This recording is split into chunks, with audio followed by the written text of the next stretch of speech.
Hey guys, tonight we slip into silk slippers and walk through stone halls where the torches burn too low and the air tastes like rosewater and fear. The year is somewhere between 500 and 300 BCE, and the Achaemenid Empire stretches so wide it could swallow your calendar whole. You're in Persia, yes, that Persia land of kings' palaces and more backstabbing than a reality TV finale. But you're not here to rule. You're here to serve. You're maybe 8 years old when it happens, small, skinny, fast with your hands, and smarter than you should be. Someone notices. Maybe it's a priest. Maybe it's a tax official. Maybe it's your father trading you for silver and silence. Doesn't matter now. Because tonight, you become a eunuch. And sorry to say, you probably won't survive this. Before you get comfortable, take a moment to like the video and subscribe, but only if you genuinely enjoy what I do here. And tell me where you're listening from and what time it is. I love seeing bedtime become world time. Now dim the lights, maybe turn on a fan for that soft background hum, and let's ease into tonight's journey together. You're awake, sort of. You're on your back, staring at the roof of a tent. The sky is a thin canvas orange from the fire outside, and someone is whispering in a language you half know. Your body doesn't feel like yours. You try to move. You fail. You try to scream. You don't. What you do feel is pain. Not sharp, not stinging, just wrong. Deep, deep wrong. Your breath comes in short bursts like your body has forgotten how to breathe. There was a knife. You know that much. Or maybe it wasn't a knife. Maybe it was fire. Or something carved from bronze and hate. They told you it wouldn't last long. That you'd be special after. That you'd have a place in the palace. That kings would need you. They didn't tell you how much blood you'd lose, or that you wouldn't feel your legs for 2 days. You lie there listening to a boy your age sob in the next cot. You both went in yesterday. You came out different. Neither of you knows what comes next. Here's your mainstream historical fact in the Persian Empire. Especially under Achaemenid rule, eunuchs weren't just tolerated. They were essential. They managed palaces, led armies, advised kings. You couldn't run a royal court without at least a dozen of them. They were the administrators, whisperers, and locks on every royal door. But first, they had to be broken. Because that's what this is, a breaking. They take you from your village because you're smart or pretty or poor, sometimes all three. They cut you, castrate you young enough that your voice never deepens your face, never hardens your body, never grows dangerous to the wrong kind of royal. The fringe stories say some boys died immediately, some took fevers, some lost their minds. You survive. Sort of. After a week you can sit up. After 2 you can stand. After 3 you stop screaming when you pee. They call that recovery. You're given better clothes now. A robe of fine linen. Sandals that don't quite fit. A strip of gold cloth to wrap your waist. You're told you'll be trained now. Not in swordplay. Not in prayers. But in presence. You learn to walk with your eyes down, but not afraid. You learn to keep your hands folded unless you're gesturing. You learn to read the face of a prince before he's even entered the room. 1 wrinkle equals someone's about to die. 2 associates don't speak. 3 run. You're taught to whisper names correctly. Which wine is sweet? Which cup belongs to which queen? And most of all, you're taught silence. You're not allowed to show anger, not even at the ones who joke about what you lost. Because if you do, you disappear. Historians still argue whether eunuchs were truly trusted in the Persian court or simply contained. They had influence, yes. Some even rose to power. But they were also watched constantly, feared, revered, hated. You're not sure what you are yet. A boy, a ghost, a tool. The master of training tells you you belong to the king now, not to yourself, not to your past. And it hits you hard. You don't have a past anymore. The village feels like a story someone told you. Your name already fading. You remember a mother, maybe. Someone who hummed when she stirred lentils. Or was that a dream? It doesn't matter. You are not a person anymore. You are a function. A solution to a royal problem. You sleep in a room with 20 others, all in perfect rows. No snores, no coughing. The silence is trained into you. One boy twitches in his sleep and is gone by morning. You don't ask. That's lesson number 1. Never ask. Lesson number 2. Smile when watched. You're watched a lot. And the worst part, you start getting used to it. By the time you're 11, you're serving drinks to generals. By 12, you've memorized 4 languages.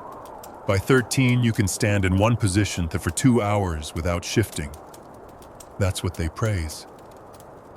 Stillness, control, absence of pain. One day a noble points at you and says, "Is this one fresh like your fruit?" Your handler says he's compliant. You smile, because that's lesson 3. Always smile. Even when the noble stares too long. Even when he makes a joke with your name in it. Even when your throat burns with words you'll never say. You think of the blade, the heat, the fever, and the boy who screamed in the cot beside you. You never saw him again. Maybe he didn't survive. Maybe he did, and smiles just like you do now. By the time you're 14, you've mastered the art of serving grapes without making eye contact. It sounds easy, just hold the plate bend slightly, keep your eyes on the floor. But you know it's not just about posture. It's about timing, about rhythm. You learn that King Artaxerxes prefers his grapes cold, not chilled. He'll flick his fingers once if he wants more, twice if he wants you gone. If you move too quickly, it's disrespect. Too slowly, it's incompetence. Either mistake could be your last. So you get it right, every time. But feeding a king isn't really what they're training you for. Feeding is just the dance. The real job, soothing the storm. The king wakes in a rage. You're already at the doorway with a robe and honeyed milk. He starts muttering about omens. You quote a dream text you were forced to memorize last winter. He sighs and stares out the window for too long. You offer grapes one by one until his mood shifts. This is your role, comfort without voice. Presence without weight. You are the royal mood manager, and sometimes it works. Sometimes he softens, sometimes he smiles, but sometimes he throws the grapes at your head, and you still bow. You learn very quickly that a eunuch's job isn't service, it's containment. You absorb the moods, the tensions, the chaos of the royal court. You are the sponge they squeeze so the rugs stay clean. And all the while you're being watched. Always. Every chamber has eyes in it. You feel them in the tapestries, in the hollow behind the incense dish, in the reflection of polished bronze. Even the cat on the window ledge is probably taking mental notes. Here's your historical fact. Eunuchs in the Achaemenid court were assigned to incredibly sensitive duties, handling correspondence, safeguarding royal secrets, managing the palace's inner economy. They were the bridge between the king and his wives, his children, his inner circle. Because of their perceived neutrality, no heirs, no wives, no external loyalties, they were trusted. But there's a difference between trusted and free.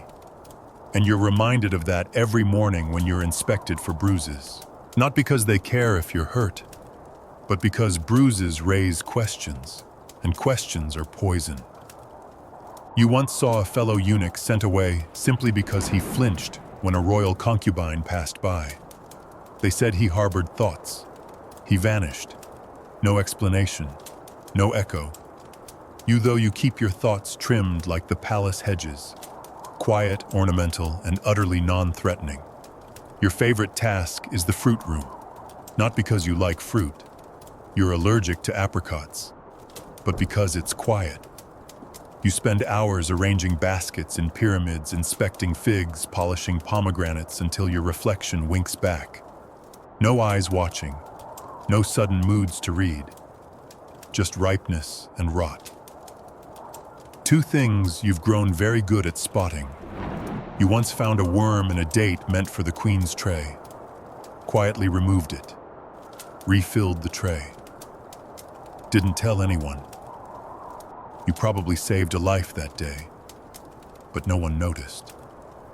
Or if they did, they didn't say, because you're not here to be noticed. You're here to be perfect.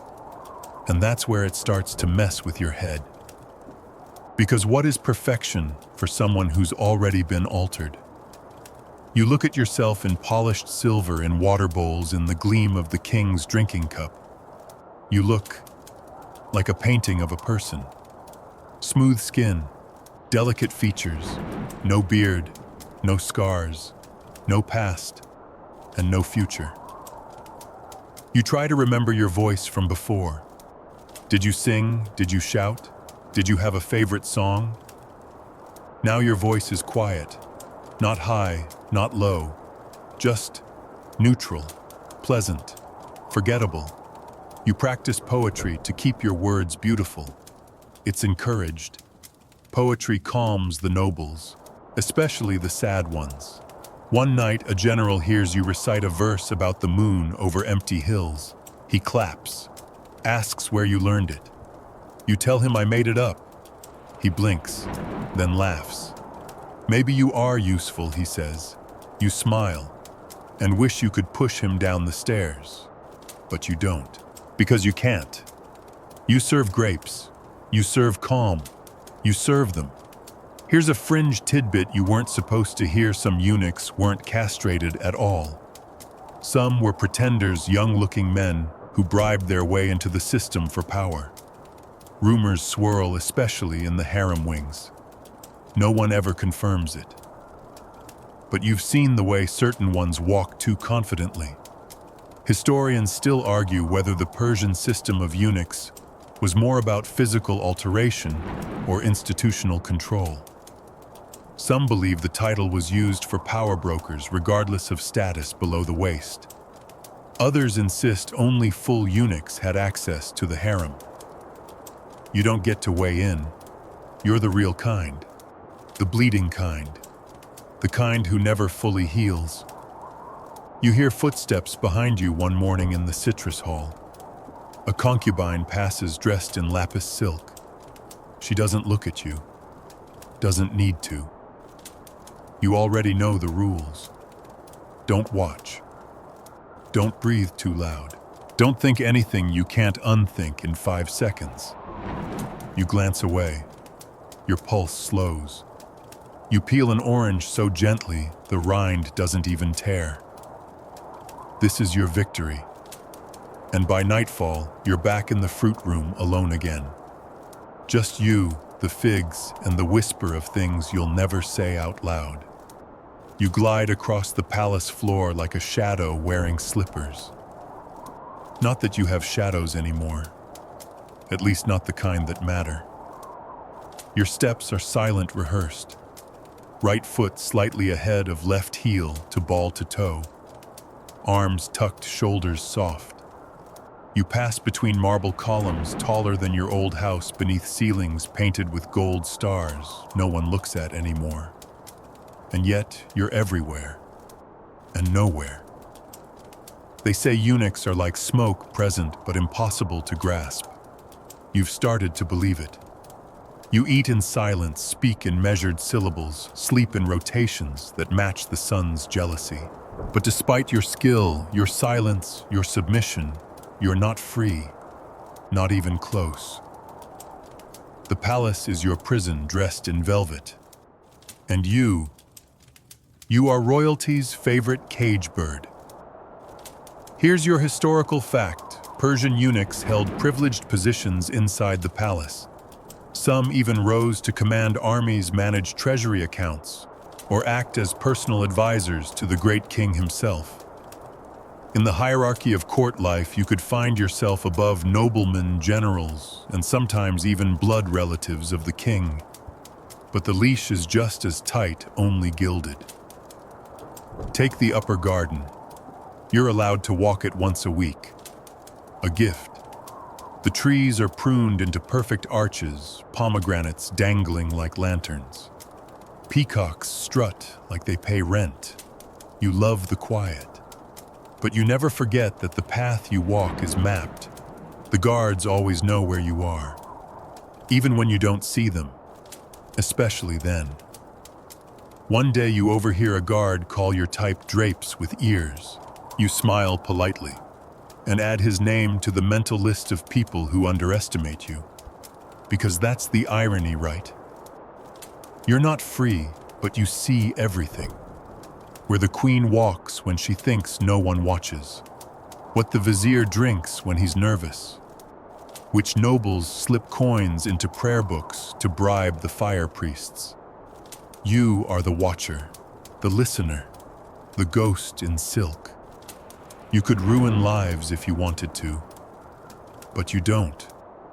Because power like that only lasts until you speak it aloud. And then you disappear. Like the eunuch who spoke too quickly last year. Mentioned a missing scroll in the king's chamber.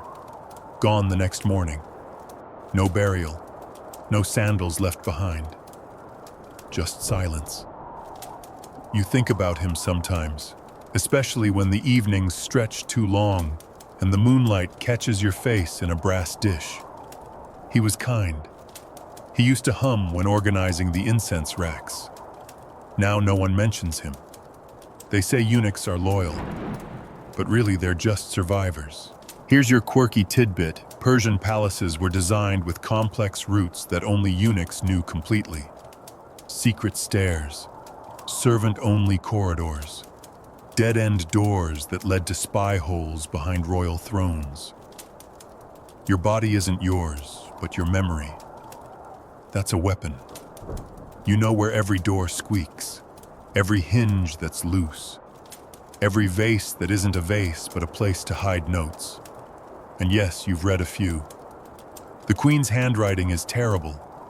You also know who likes honey in their wine, who has a secret allergy to figs, and who left their sandals under the astrologer's bed last week. This place is yours, but it'll never feel like it. Because freedom here is the illusion they give you when you behave. Like the silk robe they draped you in last winter. Stunning embroidery. Cost more than a soldier's horse. But try walking out of the palace in it. You'll be dead before you pass the third olive tree. You remember once standing at the outer gate, just staring through the bars. A cloud of dust curled in the distance, a caravan. Traitors. Men who chose their direction. Who might lose everything to sand or thieves or debt, but at least it would be their loss. You'd take that, over this. One of the younger eunuchs comes to you that evening. He's maybe 10. Eyes too wide, shoulders too straight. He whispers, "Will we ever leave?" You smile. Tell him we live better than most kings. Which is true. Your meals are perfection. Your linen's soft. You've never gone cold or hungry since arriving. Your every day is measured in rituals so precise they could be used to fix clocks. But the real answer, you won't leave. Not while you're useful. And if you become useless, they'll help you leave. You walk the boy back to the dormitory. He says nothing more. But he doesn't sleep that night. Neither do you. You lie awake staring at the stone ceiling, counting the cracks, like constellations in a sky you'll never walk beneath again. Historians still argue whether Persian eunuchs truly accepted their role or simply mastered the art of pretending. Some call it loyalty. Others call it institutional trauma. Most agree on one thing. Once you become a eunuch, you're never quite alive the same way again. But here's the thing they never write down. You don't forget how to live. You just do it. Differently. By adjusting. By listening. By being everywhere and no one. And maybe, just maybe, by whispering poetry to yourself in the fruit room when no one else is near. Because that's all that's left. And sometimes it's enough. You're 14, maybe 15, now it's hard to tell exactly when time stopped belonging to you. What you do know is this. Today you're getting dressed by someone else's hands. Again. You stand still as two younger eunuchs brush scented oil across your arms, arrange your robe, smooth the folds. You hold your arms up slightly while they bind the golden belt. Adjust the collar, twist your hair into a neat top knot, and tuck in the ornament, a tiny lapis lion head that signals your new rank. Not high enough to matter, just high enough to be seen. And that's a problem. Because in this palace, visibility is dangerous. It starts with a look, not the king's. He doesn't bother looking at servants unless they're bleeding or making him laugh. It's someone higher up, a general, a nobleman with too many rings and a cough that sounds expensive. He sees you dressed in that robe, the way the silk folds like water, the way the lamp glow reflects off your cheek. He smiles too long. You've seen that smile before. On cats. Just before they play with something they don't plan to eat right away.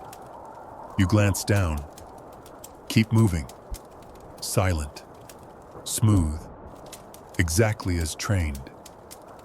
But your hands are sweating. You weren't trained for this. Here's your historical fact. High-ranking eunuchs in the Persian court often wore garments that rivaled nobility. Not because they were vain, but because appearance was a political signal. Well-dressed eunuchs reflected the majesty of the king himself. If the servant shined, the master must be brilliant. But here's the catch. When you wear power, people start wondering if you want it. And once they wonder, they watch. Too closely.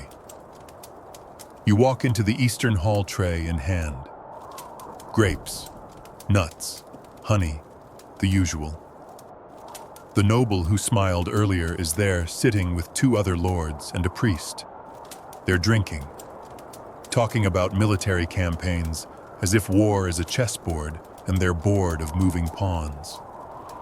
As you pass, the noble lets his hand brush your sleeve. Accident, maybe. You don't react. That's the game. You keep your gaze soft, your posture respectful. You pour the wine. You do not flinch when he speaks your name aloud, like it's a lyric in some low song. He says, "Tell me, eunuch, do you dream in color?" You pause, then smile. "Only gold, my lord." They laugh. You move on. The tray is heavier than it was a moment ago. Later in the corridor, you check your reflection in a burnished plate. The robe is perfect. You hate it. Here's your quirky tidbit. Some eunuchs in ancient Persia became style icons. No, really. They were rumored to invent new ways of tying sashes, mixing imported dyes, and wearing foreign-cut tunics under royal robes. Nobles copied them. Merchants tried to mimic their scent. There are even records of eunuchs being consulted on jewelry arrangements for royal ceremonies. You remember one time when the queen asked you casually if the sapphires or the onyx set made her look more divine. You said, "The sapphires, your grace. They echo the sky when you speak." She smiled, then asked another eunuch the same question 2 hours later. He said, "Onyx."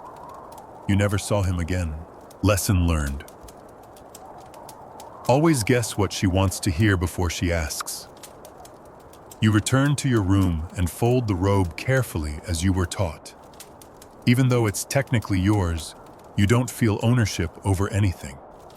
Not clothes, not words, not breath. It all belongs to the palace. You only borrow. Even your beauty is borrowed. Because here's the thing about being beautiful in this place, it's a liability. You're praised for being graceful, for walking like poured wine, for having hands that never tremble when holding a goblet. But one slip, one smile too long, one gesture too confident, and suddenly you're arrogant, suspicious, ambitious. And those are words that get people disappeared. You remember a eunuch named Aresh, elegant, witty, too witty. He once made the king laugh for an hour. Then a general said he was dangerous, that maybe Aresh knew too much about the queen's schedule, or the royal sons. Next morning, no Aresh, not even a sandal. The official line was transferred to the provinces. No one transfers eunuchs to the provinces. So you learn to dull the edge. Not to fade, no fading makes you look weak. You shine but never glow. You're valuable, but only as long as you're harmless. That night you pass the noble again. He's drunk. He stops you in the hallway, leans close. His breath smells like figs and something rotten. "Do you know what a lion dreams about, little one?" he slurs. You keep your face soft. "No, my lord." He grins. "Me neither." He walks off laughing at his own joke. You don't breathe until he's out of sight. Then you check the mirror again. The robe still fits perfectly. But you're starting to hate how well it suits you. Historians still argue whether eunuchs in Persia were admired or feared for their appearance. Some say they were considered ideal courtiers, calm, composed, beautifully neutral. Others suggest that beauty only made them more suspect, envied by noblemen, resented by palace women, feared by guards. You don't argue. You're too busy surviving. You walk back to your quarters, careful to move like someone without opinions, without memory, without desire. And as you undress for the night, folding the golden robe into its silk wrap, you think, if the cage is made of velvet, is it still a cage? You wake before dawn, as always. Not because anyone tells you to, but because your body does. It knows the routine better than your mind does now.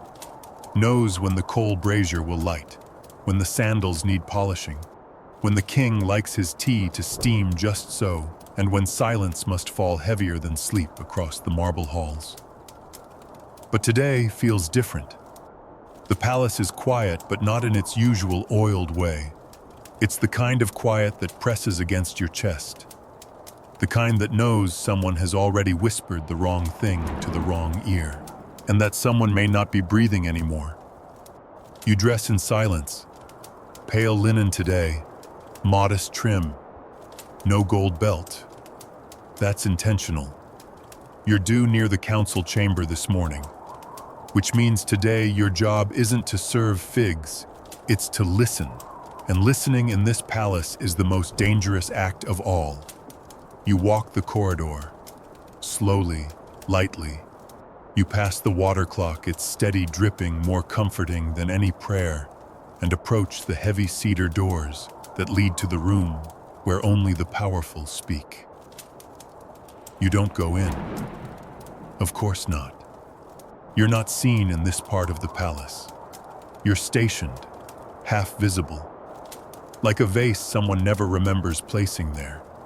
And already you catch the whispers inside. Too much silver to the northern satrap. If he allies with Babylon, the whole border will dissolve. The eunuch saw the letter first. He always sees them first. Your ears sharpen. You lower your eyes, because now your job is to be everywhere and accountable for nothing. Here's your historical fact. Eunuchs in the Persian court were often the first to see royal correspondence. They handled dispatches between satraps, governors, temple priests, and military generals. Their literacy rates far exceeded the average, and because they were considered politically neutral, they were trusted to carry, read, and sometimes even edit sensitive communications. But you know better. There is no such thing as neutral. Not here. One badly timed breath can cost someone their head. And if it's your breath, well, they won't even bury you. They'll just erase you. A eunuch without loyalty is a eunuch without use. And a eunuch without use is a problem to be solved quietly. You feel it in the stares. The way a vizier's eyes slide past you, then back sharp like a falcon sighting a mouse that moved when it shouldn't. You bow, then disappear down the hallway like mist. It's safer. Later you find yourself in the incense room. The king's scent preference has changed again, less myrrh, more sandalwood, and it's your job to ensure the brazier in his chamber burns exactly as he wishes. Too much, and he'll claim the smoke offends the gods. Too little, and he'll accuse someone of laziness. You weigh each grain of resin like your life depends on it. Because it does. And here's your quirky tidbit: ancient Persian kings believed scents connected the material world to the divine. Certain fragrances were said to open the mind to Ahura Mazda, the wise lord, while others could attract Druj, the force of falsehood. Eunuchs were often the handlers of sacred fragrances, believed to have clean hands and quiet minds. You do not feel quiet, not today, because whispers are building. One of the queen's ladies saw a scroll she wasn't meant to see. A satrap's seal cracked open. A mention of gold sent where no gold should go. The lady fainted, they said, but you've been here long enough to know fainting in the palace is rarely caused by surprise. It's caused by knowing too much. And now the whispers are sharpening into names. Your name, possibly. Because you carried that scroll. You remember the wax, red flecked with gold. You handed it to a steward. Or was it the steward's aide, Num? It was the aide. Or was it the vizier? You can't remember. Because remembering everything is not the same as remembering what matters. You feel sweat prickling under your collar. You arrange the sandalwood in the brazier and light it anyway. The flame curls like a serpent and hisses low. A good omen. You hope. You spend the next hours moving like a ghost, refilling cups, polishing brass, adjusting the hem of a royal banner so it doesn't drag across the wrong mosaic the king hates. When it drags over the lion tiles, it's a sign of weakness. You are silent, compliant, smiling. But inside you are a battlefield. Because the worst part about power in this place is proximity. You're close enough to it to be burned, but never close enough to be safe. Historians still argue whether Persian eunuchs wielded actual political control or were merely high-level servants, decorated functionaries with influence, not authority. Some cite the rise of eunuch generals. Others dismiss them as scapegoats when things went wrong.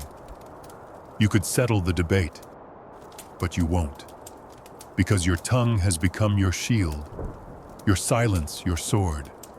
And so when the general passes you in the corridor that evening and says casually, like it means nothing, that letter to the queen, you carried it. You pause, smile, and say, "I carry many letters, my lord. The contents are not mine to remember." He watches you, too long, then moves on. You feel your breath shudder in your chest. You survive. This time, that night, your robe smells of sandalwood and fear. You fold it neatly anyway. Lay on your back, eyes open, waiting, listening, and praying silently that your name won't be on the scroll someone opens tomorrow. Because you've learned the truth finally. In this palace, words kill faster than swords. And sometimes, silence kills slower. There are doors you walk past every day but never enter. They aren't locked. They're simply forbidden. You know them by the guards who don't smile, by the carpets too clean, by the golden lion motifs carved into lintels that say one thing very clearly. This is the harem. And you are one of the few allowed inside. Not because you're family, not because you're trusted, but because you've been neutralized. At least, that's what the palace believes. That's what they believe. You're 14 or 15 when you're first sent inside. The air shifts as soon as you cross the threshold, softer, heavier, sweet with perfumes and rose oil. You've smelled luxury before, but not like this. Silks hang in the doorways like veils. Voices echo in laughter and low tension. The women are draped in jewels, but their eyes are sharp. This is not a garden of pleasure. This is a battlefield dressed in amber, and you're the only soldier with no weapon, except silence. Here's your historical fact. Eunuchs in ancient Persia were among the few men permitted to enter the royal harem, which housed not only the king's wives, but also concubines, sisters, daughters, and mothers. The harem wasn't just a place of rest, it was a center of power. Alliances were born here, reputations died here, and sometimes, so did people. You learn quickly that you don't speak unless spoken to. Even then, you choose your words like you're stepping barefoot across hot coals. Your first task is small, delivering a necklace. A simple thing. You bow, extend it, avoid looking directly into the woman's eyes. She takes it slowly, letting her fingers brush yours. Pretty, she says. You're not sure if she means the necklace or you. You lower your eyes again. Smart. Later, you hear her laughter as you leave. You're not flattered. You're afraid. Because in the harem, the walls are closer, the whispers sharper. You are not invisible here, you're a novelty. A creature that moves like a man, but doesn't count as one. And that makes you both welcome and utterly alone. They begin to test you. Small things at first. One offers you a ribbon, tells you to tie her hair. You hesitate. She tilts her head, amused. You've done this before, haven't you? You lie. No, my lady. She smiles. I'll show you. She does. You learn. You get it right next time. You always get it right the second time. Another asks you to recite a verse. She giggles at your accent. Another asks you to stay longer after delivering incense. Another pretends to drop a ring. You see what they're doing. It's not flirtation. It's provocation. They're testing the limits of your presence, your patience, your personhood. And if you react the wrong way, even once you know exactly what will happen, you'll vanish. Not because they care about propriety, but because you'll have ruined the illusion. The illusion that you're not a threat, that you're not a man, that you're not watching everything. One day a new concubine arrives.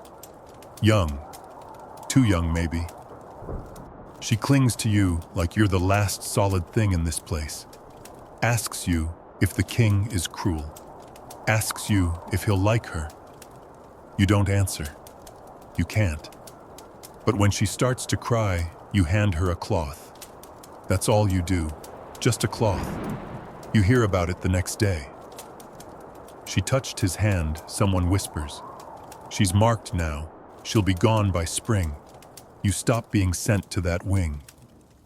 Smart. But not soon enough. You learn to walk faster through the harem. Not because you're rushed, but because lingering is dangerous. Even now, after years, you're not sure who truly runs the harem. The queens, the king's mother, the concubines who smile too widely, or the eunuchs who know every door, every name, every habit.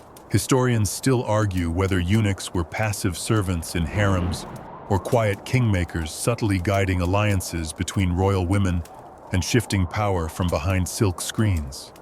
Some accounts say eunuchs carried love notes. Others say they carried poison. You carry both, but only one at a time. You remember the first time you were asked to deliver a scroll sealed with wax shaped like a rose. You knew what it was. Everyone knew. You didn't read it, but you didn't need to. You heard what followed. The queen's favorite concubine vanished, replaced by the one who wrote that scroll. You still think about that wax seal. It smelled like violets and ambition. Here's your quirky tidbit. Some eunuchs in the Persian court weren't just servants, they were emotional regulators, assigned to soothe anxious women, entertain them with poetry, play music, even help them write letters or keep secrets. In a world where female freedom was restricted, the eunuch became the only male presence allowed, and sometimes the only person a royal woman could trust. But no one asks you who you trust, because you're not supposed to. You are the listener, the watcher, the sponge. You absorb the tension, the perfume, the secrets, and you carry them out quietly wrapped in ritual. You begin to speak less even outside the harem. You stop smiling unless someone expects it. You become smoother, softer, still, a silk-wrapped mirror, reflecting what they need to see. And one day someone says, "I always forget you're there." You smile, because now they're saying it out loud. And when they forget you exist, that's when you're safest. You still walk those halls, still pass through the perfume-clouded doors, still carry trays and messages and glances that never land. But inside you are learning how to move through fire without ever catching flame. Because being a eunuch in the harem isn't about not being seen. It's about being seen and never giving them anything to remember. The king is in a mood, and that's never good. You can tell before you even see him by the way the guards stiffen, by the way the priests mutter twice as much as usual, by how fast the scribes walk without looking like they're hurrying. It's the wind, they say, or a bad omen in the night sky. Or maybe he just woke up and remembered the empire is too big to manage and too fragile to trust. Either way, it's your problem now. Because when the king broods, he doesn't want strategy. He wants routine. He wants stillness, incense poetry, silence, and trays that arrive before he remembers to ask. So you do what you always do, slip into the invisible role of calm conductor behind the throne. You make sure the flame is steady, the scent is soothing, the wine is the right temperature, and no one says anything that hasn't been said before. But today, he asks you something unexpected. Do you think the gods ever lie? You pause. That's not a question. That's a trap. You bow. The gods do not lie, Your Majesty. They let us deceive ourselves. He stares at you for a beat too long, then smirks. Poetic. You don't breathe again until he's moved on. That's the game. Every sentence a test, every word a tightrope over a pit of broken secrets. Here's your historical fact. The Persian king wasn't just a ruler, he was the center of a massive interlocking system of belief and ritual. To serve him was to participate in cosmic order, Ahura Mazda's truth battling against chaos. The court wasn't just politics. It was theater, religion, surveillance, and paranoia rolled into one. And at the center of that, you and the horse you ride control. But it's never yours. Today, your main task isn't diplomacy or poetry. It's navigation. You have to get the king to the East Garden for prayers without crossing paths with his brother's envoy. You have to ensure the Queen Mother's banner is already hanging. You have to time the lighting of the ceremonial torch to coincide with the hour the astrologer promised would be most auspicious. And if you fail, no one will say it was you, but someone will disappear. And you know that someone might be the boy who made your tea last night, or the girl who swept the east steps, or you. You juggle it anyway, with grace. You whisper to the steward. You adjust the incense ratio by half a grain. You stall the envoy with a small gift, dates dusted with powdered rose. He never knew he was being delayed. That's the point. You are the soft hand on the lever of a kingdom-wide machine. But no one will ever know. That's also the point. You remember something a much older eunuch told you years ago, just once in a whisper, when he thought no one else was listening. The king listens through his furniture. Make sure you're the chair that doesn't creak. It made no sense then. Now it's a survival motto. Because sometimes the king talks to you. Sometimes he talks at you. And sometimes he talks around you as though you're part of the architecture. That's when you're most valuable and most at risk. Here's your quirky tidbit. Some Persian eunuchs became so intimately involved in royal routines that they developed entire codes of communication. A flick of the sleeve to signal the king was bored, a lifted tray to block unwanted guests, a second incense stick to suggest the queen should not enter the room. You know 100 of these codes by now. You've invented a dozen more. You once saved a general from being exiled simply by misplacing a cup accidentally on purpose, just long enough to delay a conversation that might have turned fatal. He never thanked you. He never knew. You've become master of the unnoticed moment. And yet, it wears you down. Because even perfection becomes heavy when it has to last forever. The younger eunuchs look at you with awe. You glide. You anticipate. You've never been slapped, never been dismissed, never been sent away. What they don't see is how many hours you spend rehearsing every step before dawn. How your heart stutters when the king speaks your name without looking at you. How every smile you wear feels like it's carved into your face, not painted on.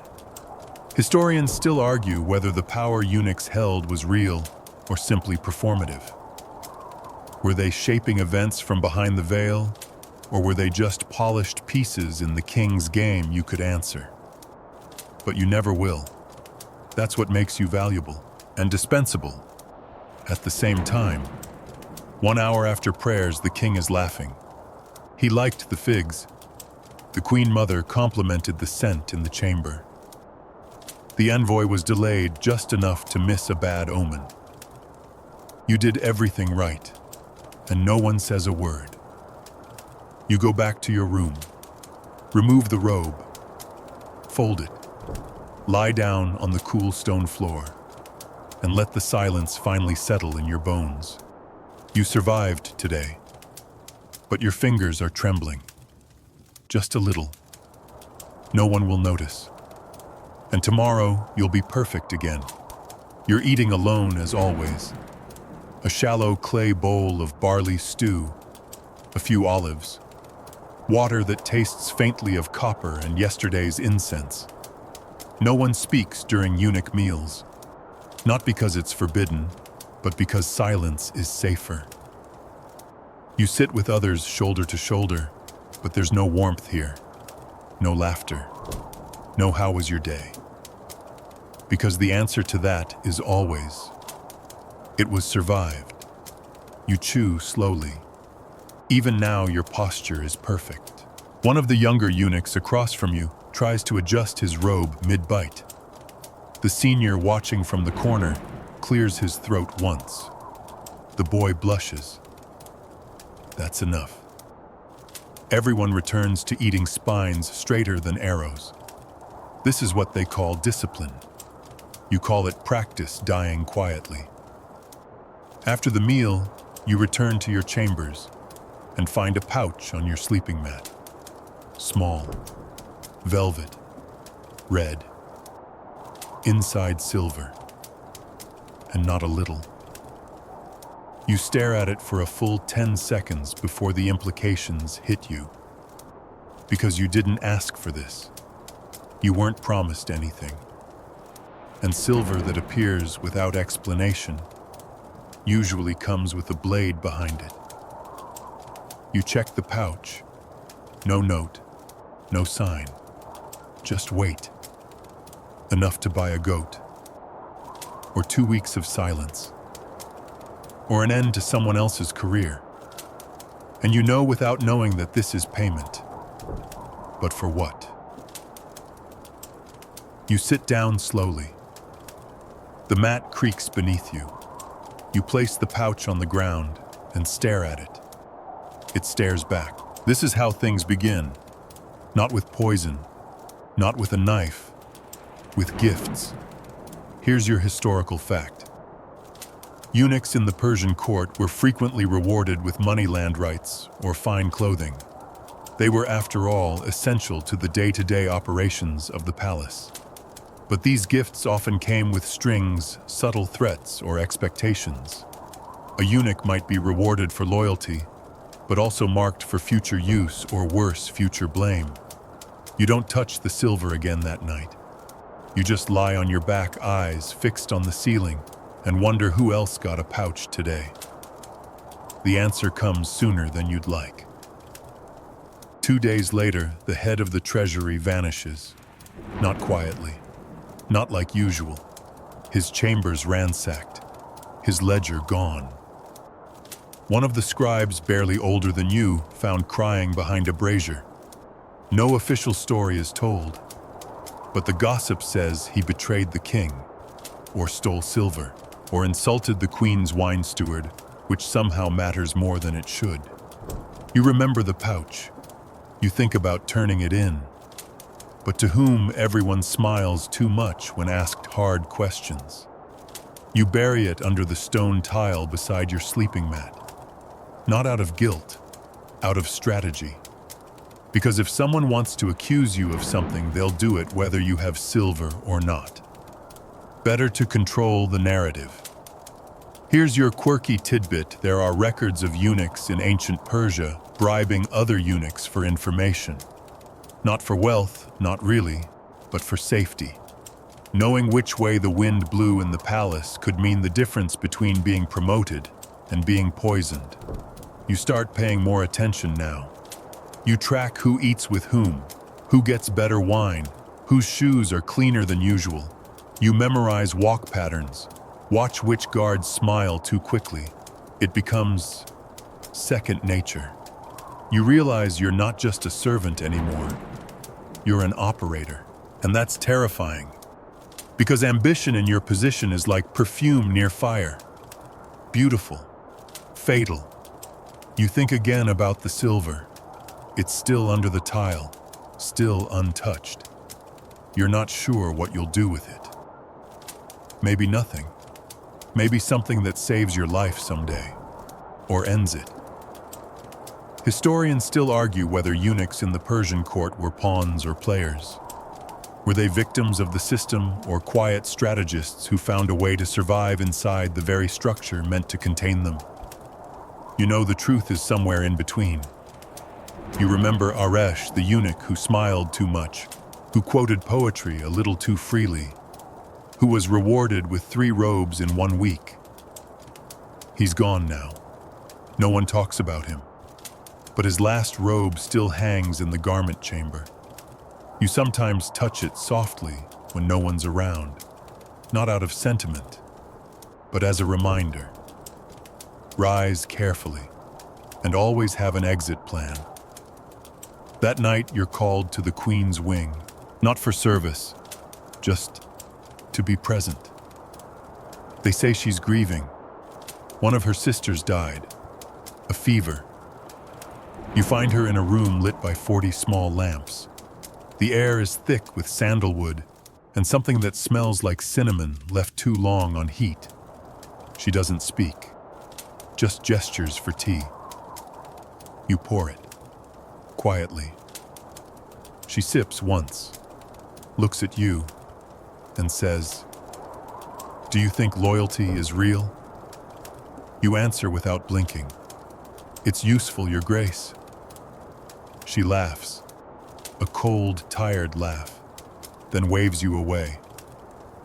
You leave the tea, you leave the room, you leave a piece of yourself behind as always. And as you walk back through the dark hall, you remember the silver, still waiting, still watching, still whispering you're in the game now. The scroll smells like honey and secrets. You don't even mean to notice it.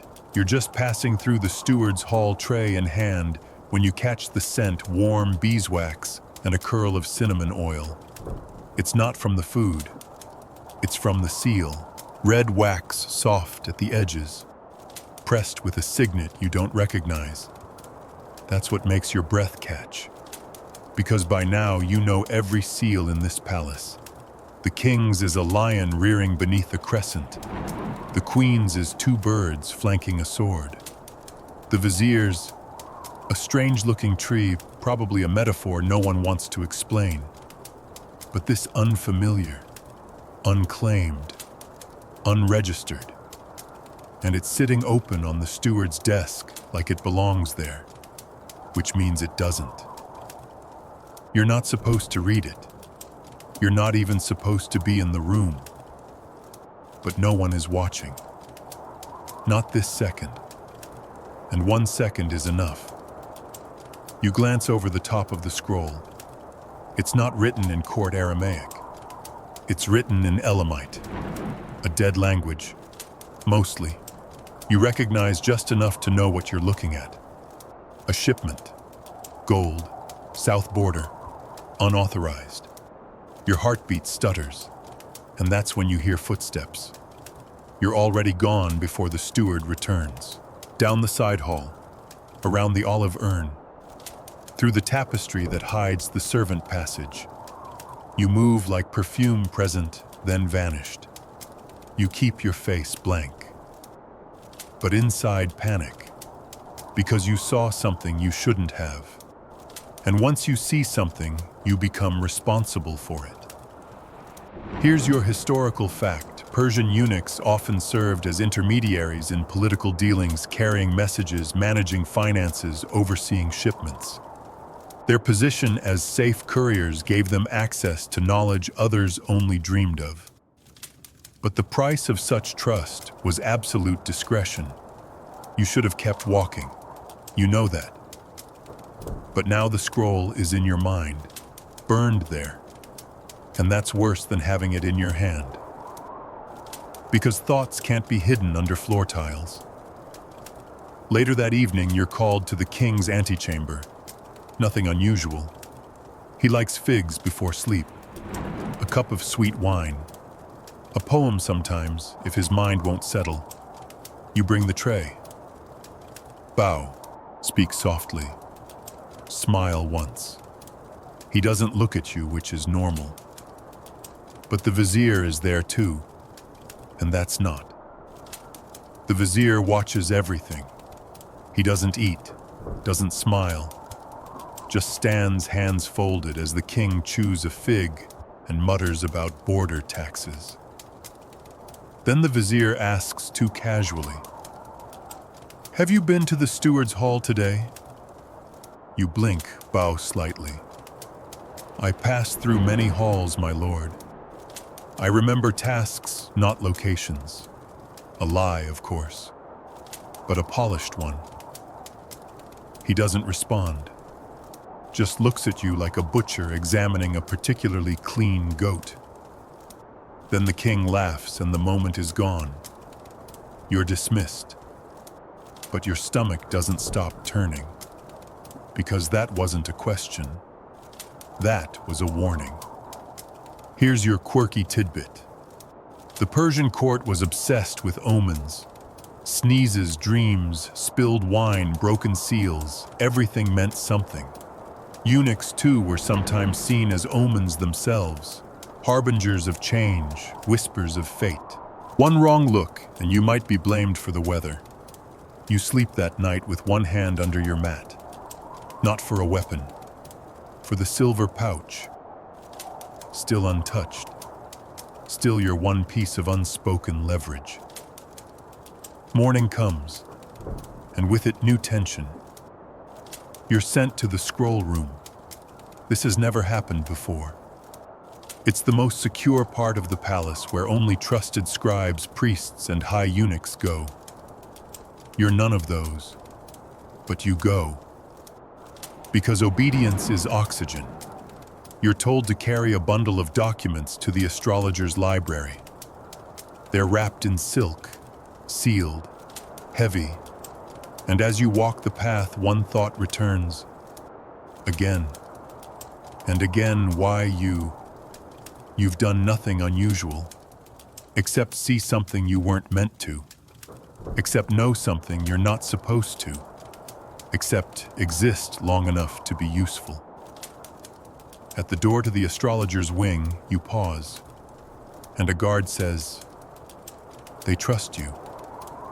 You nod, but inside you wonder, is it trust or is it a test? Historians still argue whether eunuchs in the Persian court were ever truly secure.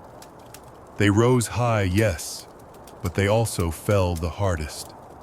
The same king who elevated you could unmake you with a shrug. There are records of favored eunuchs executed on a single word from a jealous noble. No trial, no defense, just silence. You don't want to be one of those records.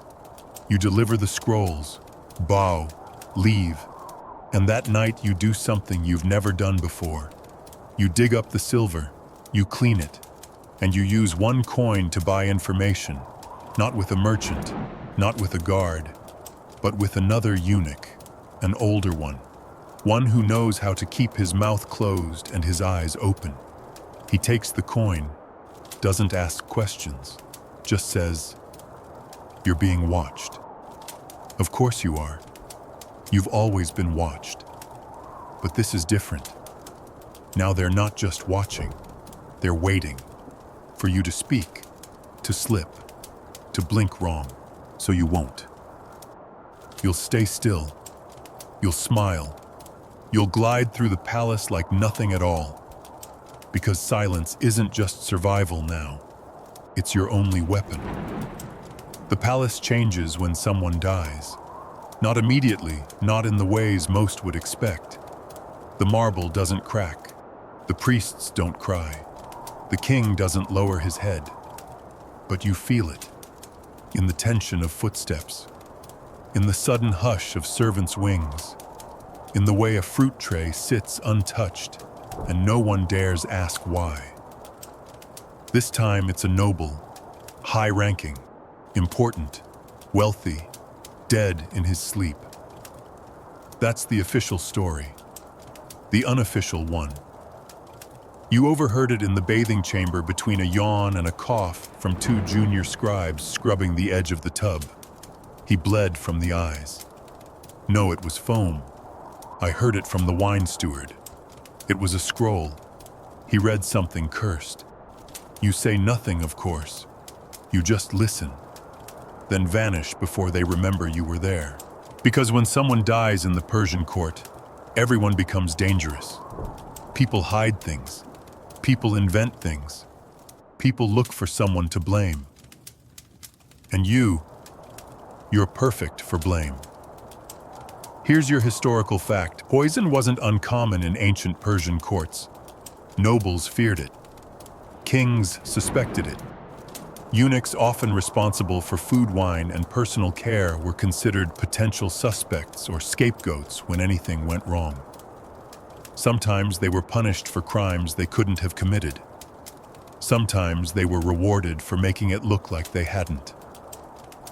You tighten your routine that week. You check everything before it leaves your hands.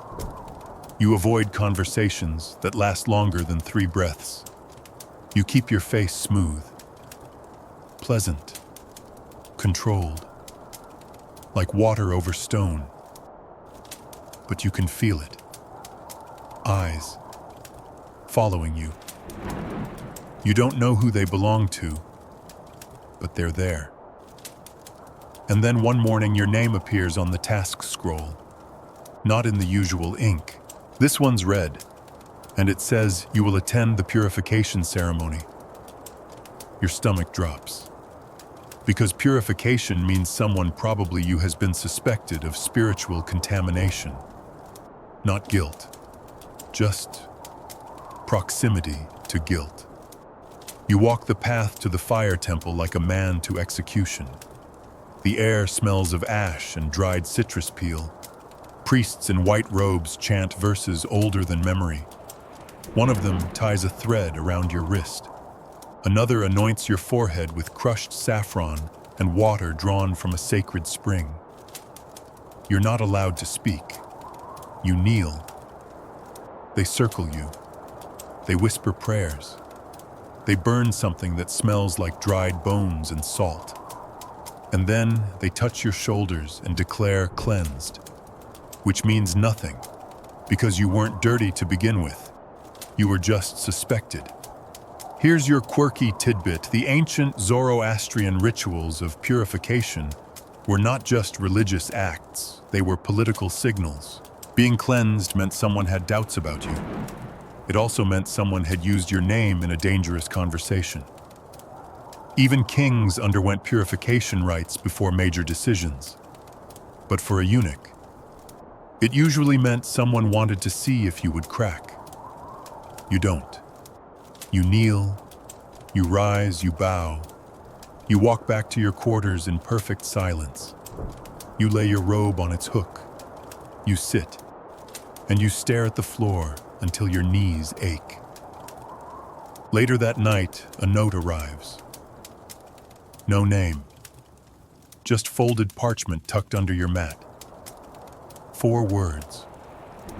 Not a threat, not a warning, just a simple truth: you're not invisible anymore. You burn it. Not because you're afraid, but because you understand. The game has changed. You've moved from pawn to piece. Still not king. Never that. But you're on the board now, and someone is watching your next move. Historians still argue whether eunuchs orchestrated events in the Persian Empire or were simply caught in the gears.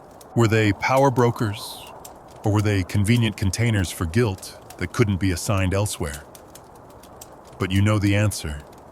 You're both. A witness and a weapon. A servant and a symbol. And right now you're useful.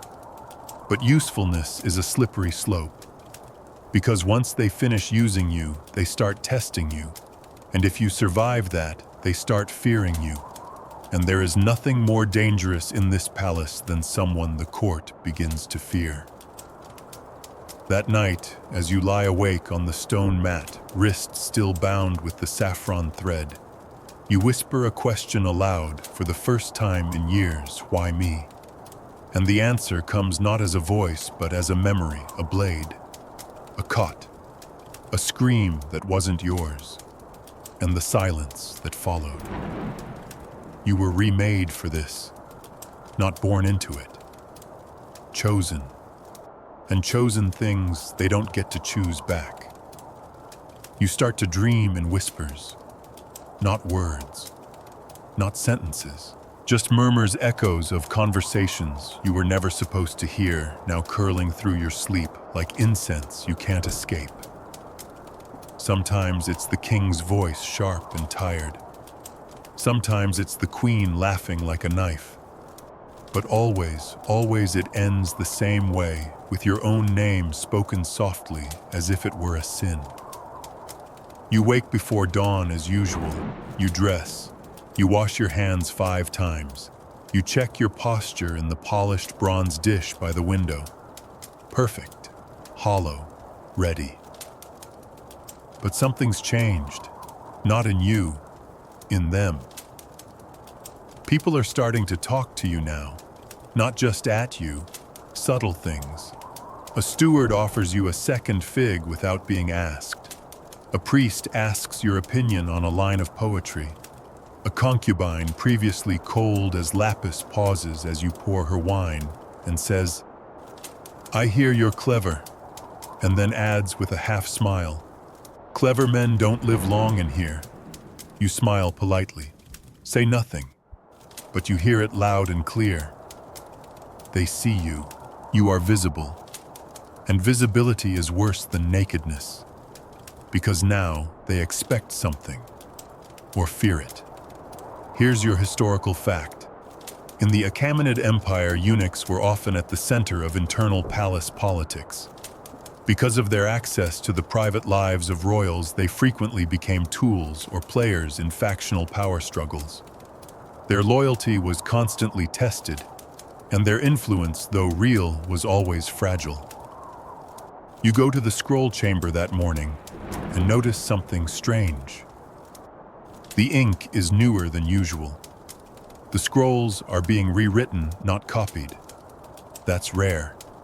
You notice that the vizier's personal scribe is now flanked by 2 guards. That's even rarer. You notice one of the senior eunuchs, silent, dependable, forgettable, is gone. No mention, no replacement. Just space. The kind of space that's too neat, too intentional. You file it away. Later in the garden, you're delivering tea to the astrologer when you hear your name again, spoken softly, almost fondly. "You've done well," he says without looking at you. You bow.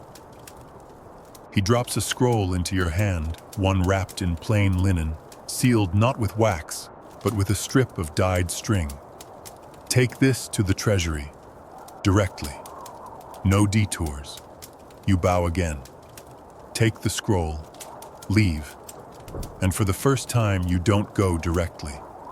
You pause at the water basin behind the herb garden. You check the path. No one. And you examine the string. It's not dyed. It's blood-soaked. Dried, yes, but unmistakable. This isn't a scroll. It's a message. But not to the treasury. To you. You tuck it away carefully and walk. Smooth, graceful, unrushed. Like nothing in your hand could change someone's life or end it. You deliver it as instructed. The treasury official nods once. Doesn't ask questions. You don't wait for praise. You walk out. That night, another note under your mat, confirmed. You're ready, ready for what no one says. But suddenly, you're everywhere. You're asked to escort the king's youngest son to his study. You're summoned to oversee the queen's travel arrangements. You're told to supervise a servant punishment, but quietly and make sure no marks show. You do all of it, without blinking, without asking. You are no longer a whisper. You are a knife in velvet. And here's your quirky tidbit. In some parts of the empire, eunuchs were rumored to be part of their own secret networks. Not officially, nothing written, but stories circulated of eunuchs who passed coded messages, controlled the flow of information between palace wings, and even influenced succession. Some say they kept their own records, hidden histories, real truths. You start to believe it, because now you are the one being whispered about. Not loudly, not yet. But in the halls, people shift when you pass. They nod a little lower. They step a little wider. The guards recognize your face. The scribes pause when you approach. And once, just once, you pass the vizier himself, and he smiles. You smile back.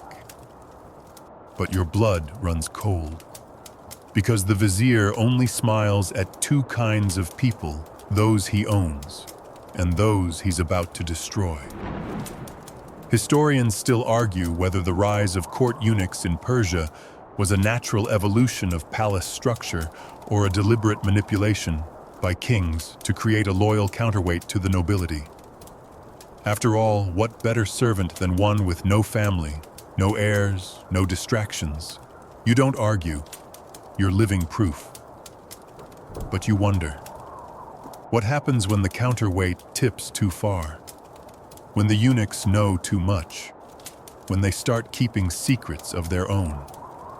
That night, you open the scroll again. Not the message, the seal. You smell it. Still faintly blood. Not metaphorical, not poetic. Real. Human. And you realize something terrifying. This wasn't a test. This was a welcome. You've crossed a line you didn't even see. And now you're not just surviving the palace. You're becoming it. They start calling you the silk tongue. Not to your face, of course. Not yet. But you hear it float through conversations like smoke. Ask the silk tongue, he'll know. Or don't say that here, the silk tongue might be listening. You don't react. You never do. But you file it away with all the others, the scroll with no seal, the note under your mat, the silver still hidden beneath your sleeping mat's tile. You're building a ledger in your mind, a soft, secret inventory of power. Not just yours, everyone's. You know who owes whom, who fears whom, who loves in secret, who drinks when they shouldn't, who writes poetry under false names, and who replaces royal ink with water to stall decrees. You are no longer the boy who pours wine. You are the man who knows how long it takes for a cup to reach the king, who hands it to him, who watches him sip, and who hears what he says after. You're not just in this palace now. You are part of its breath. Here's your historical fact. Many eunuchs in the Persian court developed reputations as master diplomats, smooth, articulate, and nearly impossible to provoke. They were often sent on missions between satraps, temples, or foreign dignitaries because they were seen as neutral and trustworthy. That trust made them indispensable and incredibly dangerous. You're summoned to the Hall of Judgment that morning. That's rare. You've only been inside once years ago as a child, trailing behind another eunuch, carrying incense for a royal hearing. Now you enter through the center door. No incense tray, no follower. You walk alone. The vizier is there. So is the queen. So is the priest with the falcon tattoo on his neck, the one who never speaks above a whisper. You bow, rise, says the vizier. You're not here as a servant. That's the moment your pulse stumbles. Because if you're not a servant, what are you, he gestures. A scroll is unrolled on the table. There are names, some you recognize, one you do not. It's circled in red ink. This one, the queen says softly, has been speaking of rebellion. Not loudly, not stupidly, just enough to make it dangerous. And he's a eunuch, like you. You know the name now. It's the older one, the one you gave a silver coin to, the one who warned you you're being watched. You are quiet, composed. The vizier asks, do you think it's true? You pause. Then say, I think people speak when they feel small. The queen nods, pleased. The priest watches you too long. Then you're dismissed. You walk back slowly, your steps echoing in your ears like the drums before a sentence is read. That night, the eunuch is gone.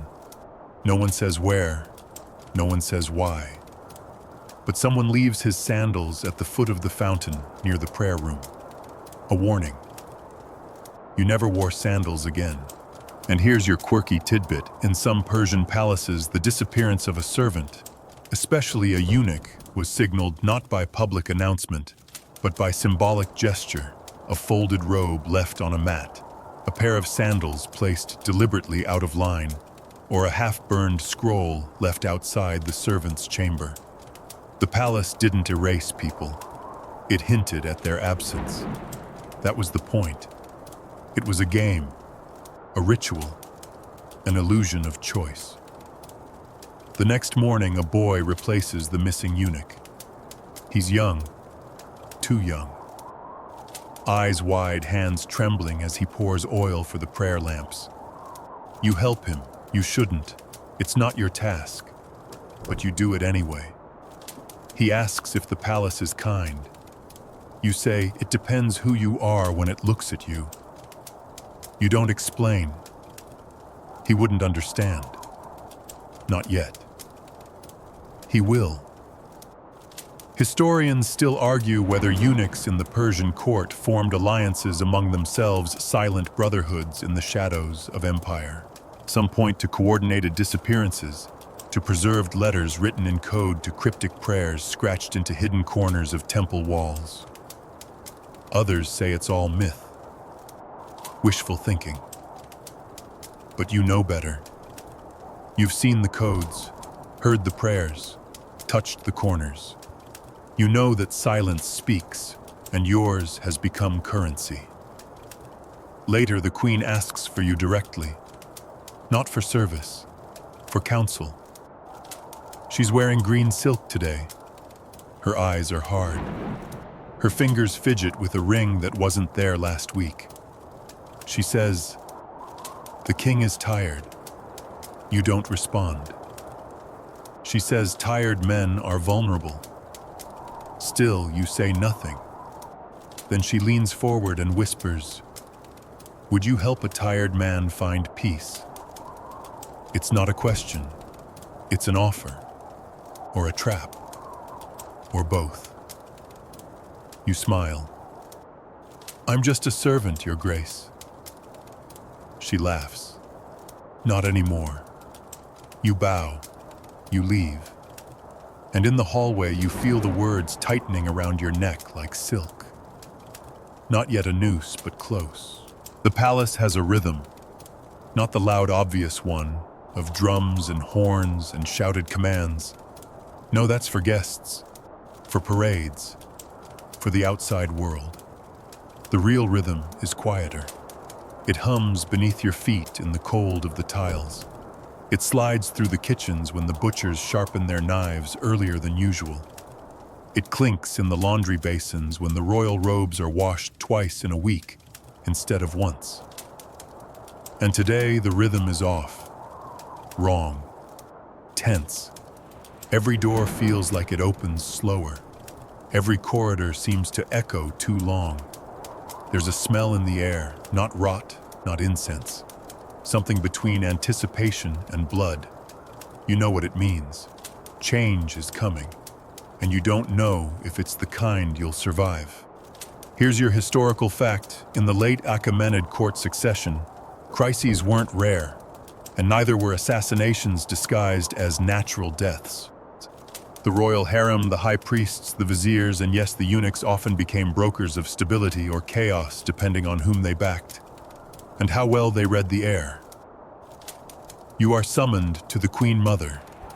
That's unexpected. She rarely speaks to eunuchs, much less requests one directly. Her chamber smells like dried lavender and aged scrolls. Heavy drapes block the sun. Her voice, when she speaks, is thin but sharp enough to pierce gold. "You were a boy when I last saw you," she says without looking at you. You bow. You bowed better, then she adds. You lower your head deeper. She waves her hand. "Come forward." You do. There is something in her lap, a small box. Black wood, gold hinges. She lifts it slowly. Inside is a single ring. Wide, bronze, worn. "This belonged to the king before this one," she says. "My son, his father." You say nothing. She closes the box. "I wore it on my wrist for 2 years after his death." She holds it out to you. You freeze. She smiles faintly. "You think it's a trap?" You stay frozen. "It is," she says, "but not for you." You take the box. She nods once. "Give it to the queen. Tell her I approve." And just like that, you've become a messenger of meaning, of alignment, of war. But the war isn't with swords. It's with glances, gestures, memories. Here's your quirky tidbit. There are accounts of Persian court objects, rings, cups, incense burners, used to convey silent allegiance. Gifting a particular item from the dead king's reign, for instance, might signal support for one heir over another. The court was a language and its punctuation. Objects like this ring. You walk the hallway with the box in both hands, not because it's heavy, but because it's sacred. And sacred things don't kill you quickly. They kill you beautifully. The queen receives it without speaking. You place it gently in her lap and step back. She doesn't touch it. She only says, "It's begun then." You don't ask what. You already know. The king is weakening. His sleep is shorter. His voice sharper. He forgets names. He repeats himself. He's losing. And everyone around him is already playing the next game. Historians still argue whether Persian royal women orchestrated successions from behind the veil, or whether they simply ensured the right men thought they were doing the orchestrating. The truth likely lived in between, wrapped in silk, whispered behind fans carried by eunuchs who saw everything and said nothing. You return to your quarters that night to find nothing missing. That terrifies you more than if something had been, because it means you were expected to return. That means someone needs you now. You eat slowly, drink water that tastes like dust, stare at the wall, and wonder if the boy you used to be before the cut, before the court, before the king, would have accepted the box from the Queen Mother, or would he have run? But then you remember there's nowhere to run. Not anymore. You're woven in now. Not thread, not ornament. A knot. One they can't untie without cutting the whole tapestry. That's power. And power is always borrowed. Always on loan. Always one whispered name away from being revoked. The next morning you're woken by a bell. Short. Urgent. It's not the king. It's not the queen. It's the high priest. You're needed in the temple. That hasn't happened since the purification. You dress faster than usual. You don't eat. You don't pray. You don't look in the mirror. You just walk. And the closer you get to the temple doors, the more it feels like the palace is holding its breath. You step inside. The fire is lit. The air is thick with sandalwood and crushed mint. The priest gestures silently. You step forward, and he hands you a scroll, unmarked, unsealed, just handed, as if it were nothing. But everything in your gut knows it's everything. The scroll is light, too light. It shouldn't feel like this, not after all the weight it carries. Not after the silence with which it was handed to you. Not after the way the priest avoided your eyes, as though even accidental recognition might mark him for something final. But here it is, thin, unsealed, folded with precise creases like a fan that knows its own rhythm. You walk from the temple without a word. No one stops you. No one speaks to you. No one sees you, which means they all see you. You make a choice then, without ceremony, without prayer, without confirmation from gods or ghosts. You will not read the scroll. You will not open it. You will not even imagine what it might say. You will simply deliver it as expected, because the scroll isn't the trap. You are.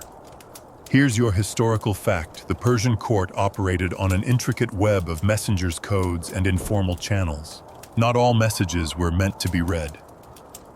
Many, especially those concerning succession, priestly endorsements, or covert alliances, were intentionally left unsealed.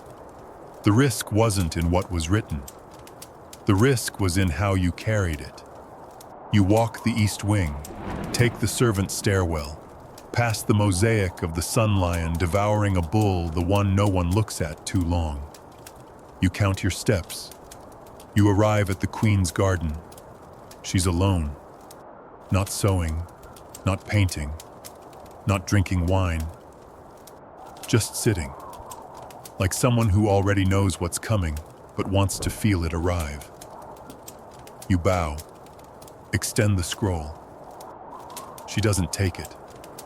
Not right away. She just studies your face and says you haven't read it. You say, "It's not mine to read." She smiles faintly. "You're a rare creature, aren't you?" You say nothing. She takes the scroll and says, "Do you ever miss being a person your mouth goes dry?" You answer carefully, "I was made for this, Your Grace." She tilts her head. "No one is made for this. Some of us just survive longer inside it." Then she opens the scroll. Her eyes scan it quickly. No change in her face.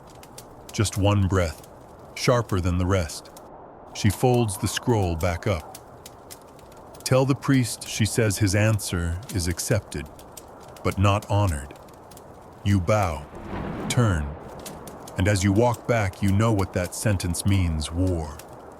But not the kind with spears, the kind with rumors, with silences, with invitations not extended, with wine poured for one sister, but not the other. Here's your quirky tidbit: Persian palace politics often ran through feasts and banquets. A missing seat could signal exile. A bitter wine could indicate disfavor. And being handed a scroll after a meal, not before, meant you were now part of a secret, whether you liked it or not. You report the queen's reply to the priest. He accepts it with a bowed head. You don't linger. Later in the laundry chamber, a hand touches your arm. Soft, small, fast. It's a laundry girl. You've seen her before. She never speaks. Today she does. There's talk she whispers. Your name is in it.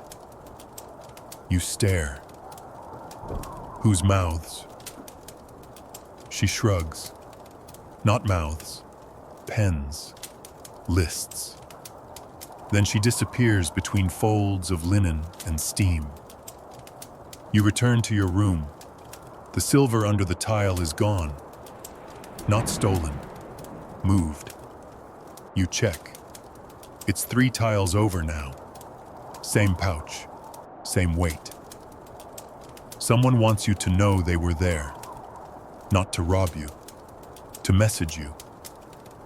Historians still argue whether eunuchs in ancient Persia had their own internal systems of warning, survival, and messaging. There's no written proof, no official records. But certain inscriptions scratched beneath chamber floors, often encoded abbreviations, hint at an underground communication system among the palace's most silent men. That night, the dreams return, whispers again. But now they chant your name like a warning, or a prayer, or a death sentence half spoken. You wake before dawn, breath tight, and find a folded scrap of cloth on your sleeping mat. It's from the Queen Mother. You know her stitching. 4 words sewn in golden thread the priest has chosen. You don't need to ask what.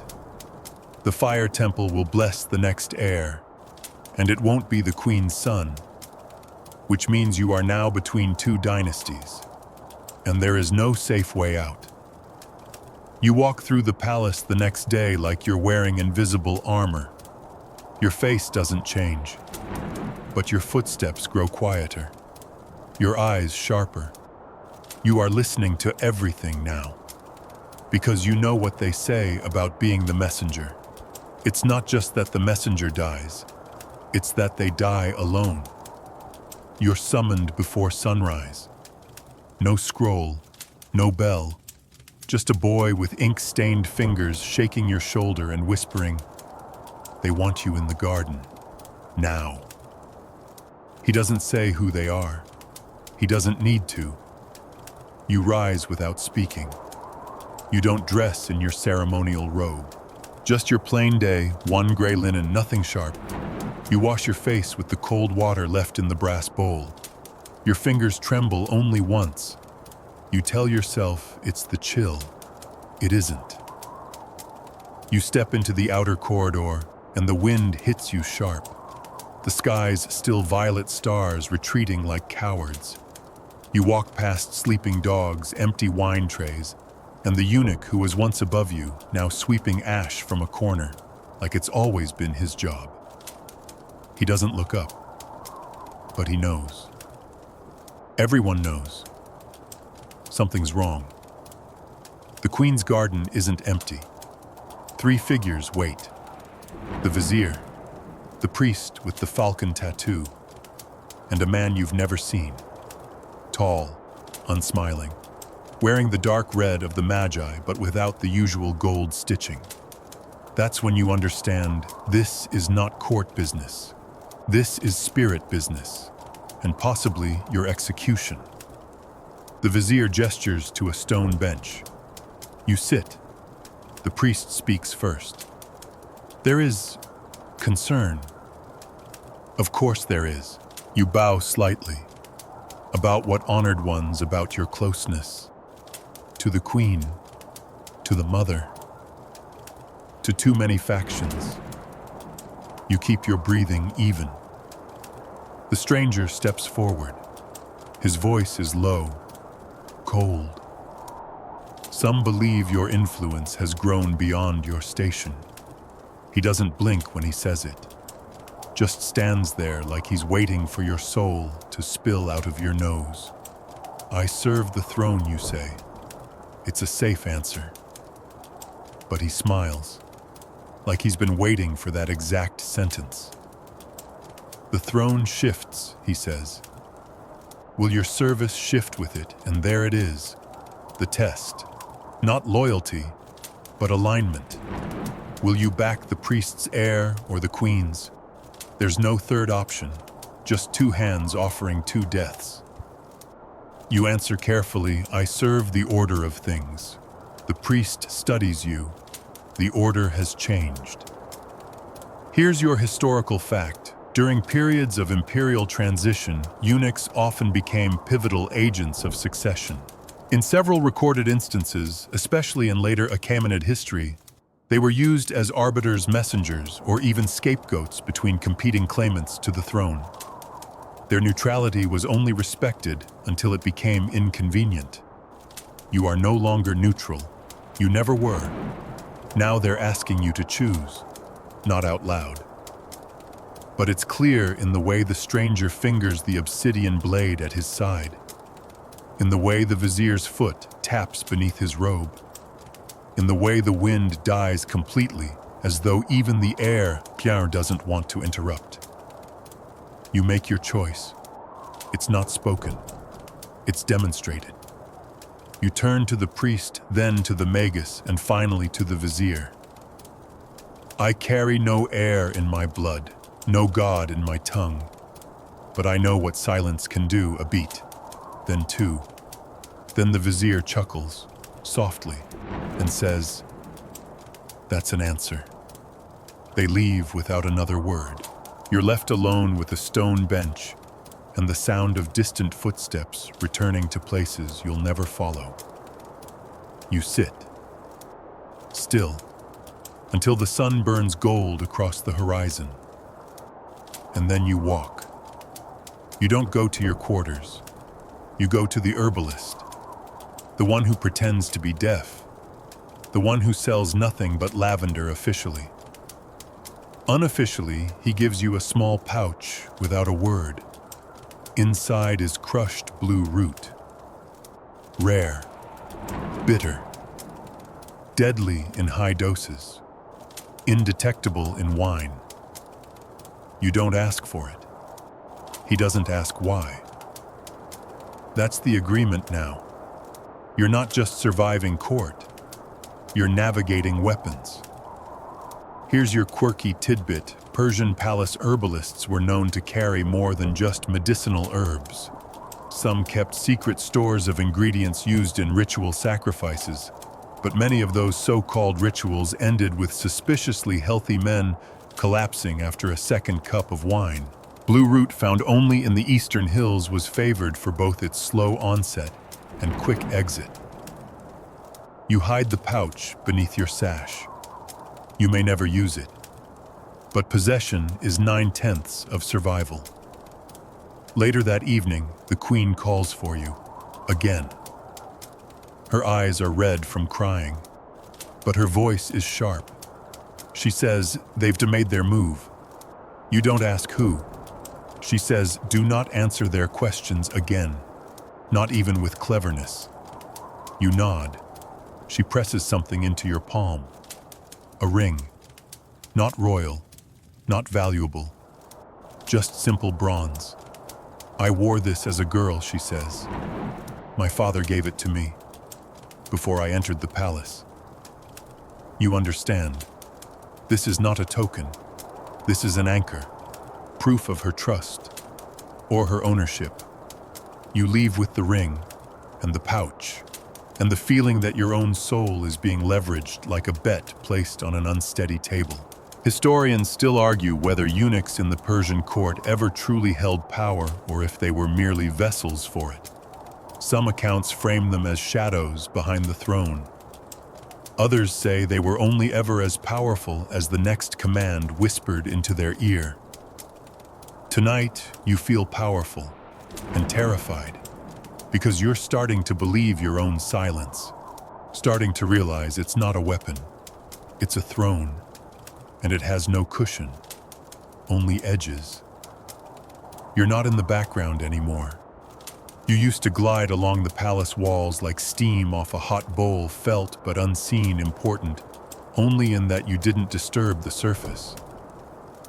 But now people pause when you enter a room. They smile too quickly, or they stop speaking mid-thought. Some look down. Others try too hard to meet your eyes. And it hits you. You've risen too far.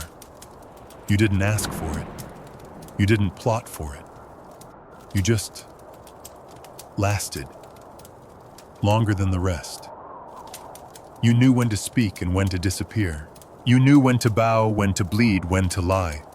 And now you're the one they whisper about after they leave a room, which makes you dangerous. And danger in this place is only ever borrowed. The kind of power you have now, it's not yours. It's not earned. It's allowed. And allowed things are the easiest to revoke. Here's your historical fact. At the height of the Achaemenid court's power, some eunuchs became immensely influential. They had access to both the royal family's private spaces and sensitive state information. But this proximity made them vulnerable to jealousy, especially from generals and court nobles who viewed them as illegitimate players in power politics. You're beginning to see the signs of envy. Little things. One steward leaves you off the guest list for a midday feast. A scribe forgets to include your name on a security clearance scroll. The head of the royal stables refuses to meet your eye. Not openly hostile, just calculated incompetence. The way people behave around a man they hope will soon stop being relevant. You notice. You say nothing. Instead, you tighten your routine. You take fewer walks. You avoid the West Wing unless summoned. You eat only what you prepare yourself. You make a habit of clearing your throat twice before entering any room so no one can claim you snuck up on them. You laugh when appropriate. You make yourself less interesting, less bright, less bold. You dull your shine. And it works, for a time. Until you're called into the tapestry room. That room is never used for official meetings. It's a place for whisper plans, soft threats, hidden blades between cushions. And today, the cushions are full. 5 men. None you recognize. They wear fine robes but no insignia. Not nobility, not servants.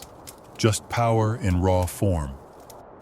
One of them speaks, "You've been promoted without title. Another, you've been trusted without rank. A third, you've dressed above your status. You say nothing, because none of these are questions. Then the fourth says, "The queen favors you." And the fifth finishes it with the quietest voice, "We don't." You nod, you don't apologize, you don't plead, you don't defend, because you've learned something about power in this place.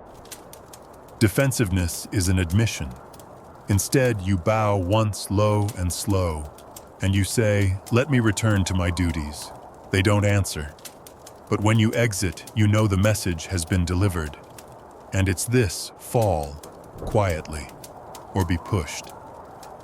Here's your quirky tidbit. Ancient Persian court eunuchs were sometimes demoted not by decree, but by ritual humiliation. Assigned menial tasks, made to wait in rain-soaked courtyards, or accidentally left off procession routes. These were quiet tools of reduction. Your name might stay intact, but your presence would slowly vanish. You feel that squeeze now. The guards at the inner gate ask your name again, even though they've known you for years. Your robe is misplaced in the laundry for 2 days. The tray you're meant to deliver to the king is swapped, no warning, no apology. It's starting, and still, you do not break. Because you remember what the older eunuch once told you before he disappeared. Fall fast, and they think they pushed you. Fall slow, and they wonder who pulled the floor away. So you choose neither. You wait. You do nothing visible. But privately, you begin writing names. In your mind. In the dust behind your water basin. In oil on your thigh where it wipes away easily. A list of those who have turned. Of those who owe you. Of those who might cash in your fall for a chance at their own rise. And then one evening, when the palace is thick with wine and perfume, you receive a summons from the king. Alone. No vizier. No guards. Just you and the man whose crown is heavier by the day.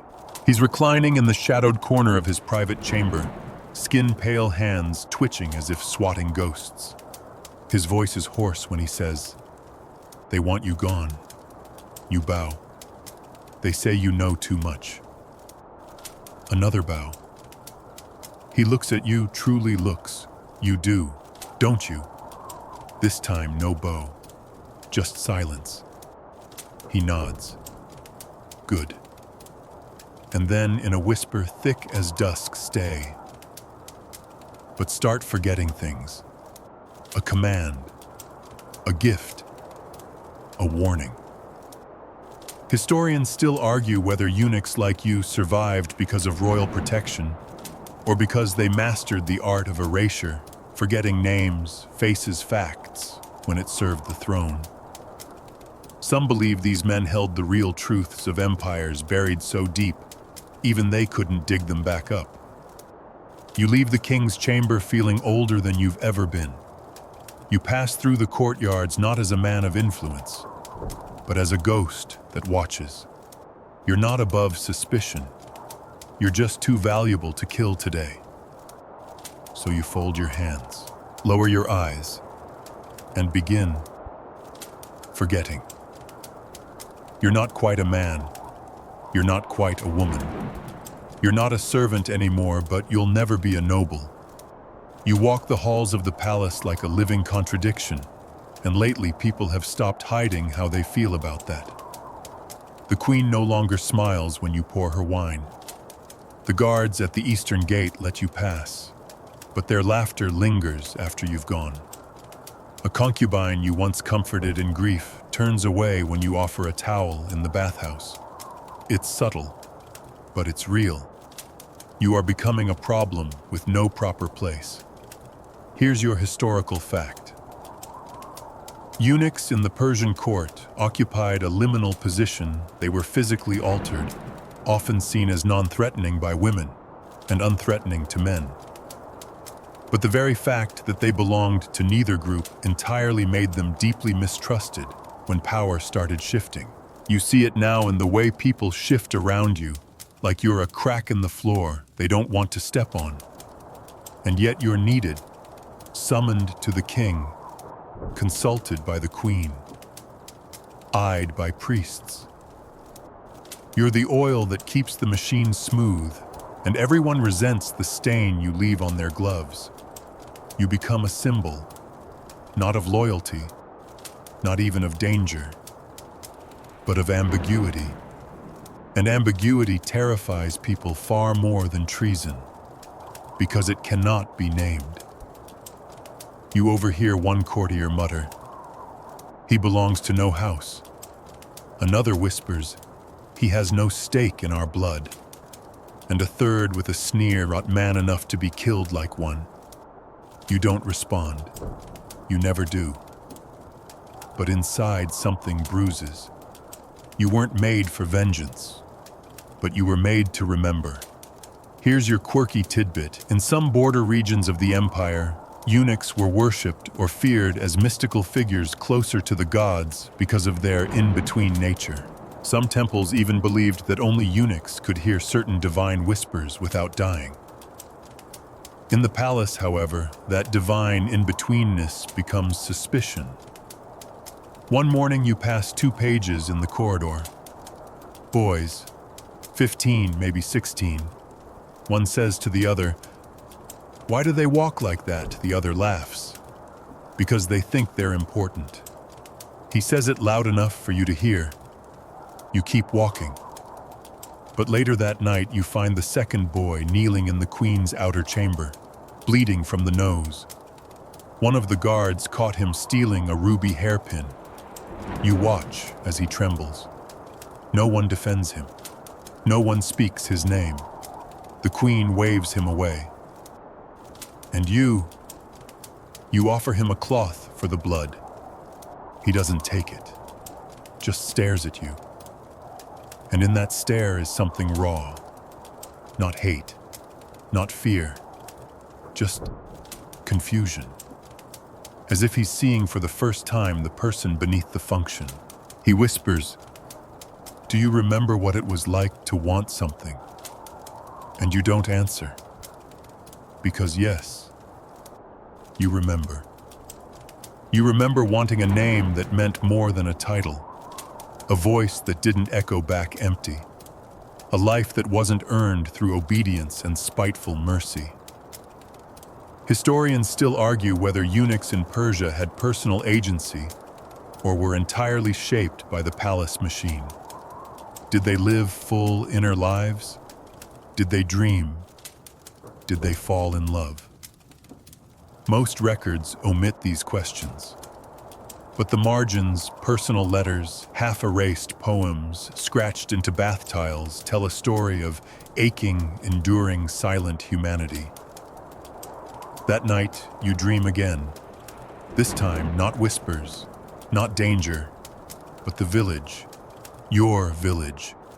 Before the cut, before the robes, before the palace, you're chasing goats in dust, laughing. Then your mother calls your name, your old name, and you stop running. You turn, but no one's there.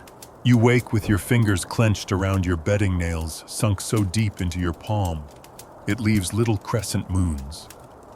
You let go. You dress. You wash. You walk. And by mid-morning, the memory is gone. Almost. Except for the sound of your name. Not the one they gave you, the one they took. You whisper it once under your breath, then never again. Because that part of you, that part's not safe here. That part is too soft for stone floors and scrolls that seal your fate with a drop of wax. That part doesn't survive. You do. Word count 1,286. Awaiting continue. You said continue unbound, limitless story. Writer said section 18, you wake before the palace does, before the kitchens light their first coals, before the incense is burned, before the guards switch posts. The sky is ink black, and the wind still carries the chill of dreams. And you lie still, because today you're remembering, not by choice. Memory doesn't ask permission. It comes when it wants, sharp, vivid, uninvited. You're back in that village, dust between your toes, a rough tunic that scratched your ribs, goat dung smeared on your ankle, and a fig clutched too tight in your hand. Your brother older faster, yelling for you to hurry. Then the sound of hooves, not the lazy clop of farmers, but the urgent kind. Men in uniforms with scrolls and silver and the king's name on their tongues. You were chosen, not for greatness, not for scholarship, not for anything noble. You were chosen because your face was pretty and your body was small, and the priest told your parents they'd be compensated. You screamed, you fought, you didn't win. And now that boy is gone, but sometimes, just sometimes, he still breathes beneath your ribs. You sit up, breathe in, let it go, because the man you are now doesn't have time for ghosts, not with what's coming. Here's your historical fact. Persian eunuchs were often taken from their families as children, some enslaved, others surrendered as tribute, and a few even volunteered or were volunteered in exchange for royal favor. The state rewrote them, body, name, purpose. In the eyes of the empire, their previous life ceased to exist. You rise, you wash, you don the robe that marks you not by rank but by function, gray with black trim, a signal of proximity to the royal family. Today, that robe feels heavier than usual, because you know the king is dying. You've seen it. The shaking hands, the forgetfulness, the way he winces when he thinks no one's watching, the way the queen flinches when he grabs her too tightly, not out of violence but desperation. He knows what's slipping, and he's afraid. But it's not the king's fear that unsettles you. It's everyone else's. Because no one is mourning. They're calculating. You pass the scribes, they're remeasuring the royal burial plans. You pass the priest, they're repolishing the ceremonial daggers. You pass a steward marking who receives which items of clothing once the king dies. He hasn't even stopped breathing, and already the palace is dividing the leftovers. Here's your quirky tidbit. The Persian court began funeral preparations before the ruler died, not just as ritual, but as a form of political positioning. The layout of burial processions, the order of mourners, even the scent of the embalming oils could hint at which faction was rising next. You enter the king's chamber just after midday. It's quieter now. The music that once played constantly gone. The dancers dismissed. Just the king. And a tray of wine you didn't pour. Your stomach tightens. You've always been the one to prepare his wine. You step close, bow low. He doesn't speak. He just looks at you with eyes that have grown dim but aware. He's still in there, just deeper now. He whispers, "Do you know my name?" You blink. "Yes, my king." He smiles, faint, fragile. "I forget it sometimes." He laughs. "You don't." Then he says, "Do you know who'll come next?" You hesitate, then say what he needs to hear. The throne will find its heir. But he shakes his head and says no. It will find its executioner. You say nothing. There's nothing to say. You leave the room, and outside a scroll waits for you, unmarked. No seal, just your name on the wrapper. Inside is a drawing, crude, charcoal, but unmistakable. It's you, standing behind the king, with a knife. The message is clear. Someone has already chosen your role in this story, and it's not flattering. Historians still argue whether any eunuchs ever truly plotted to take the Persian throne not for themselves, but to place a chosen puppet in power. Some suggest they were the ultimate kingmakers. Others say it's all court paranoia and convenient scapegoating. But you don't argue. You just burn the drawing in the brazier by your door and sit silently beside the ashes.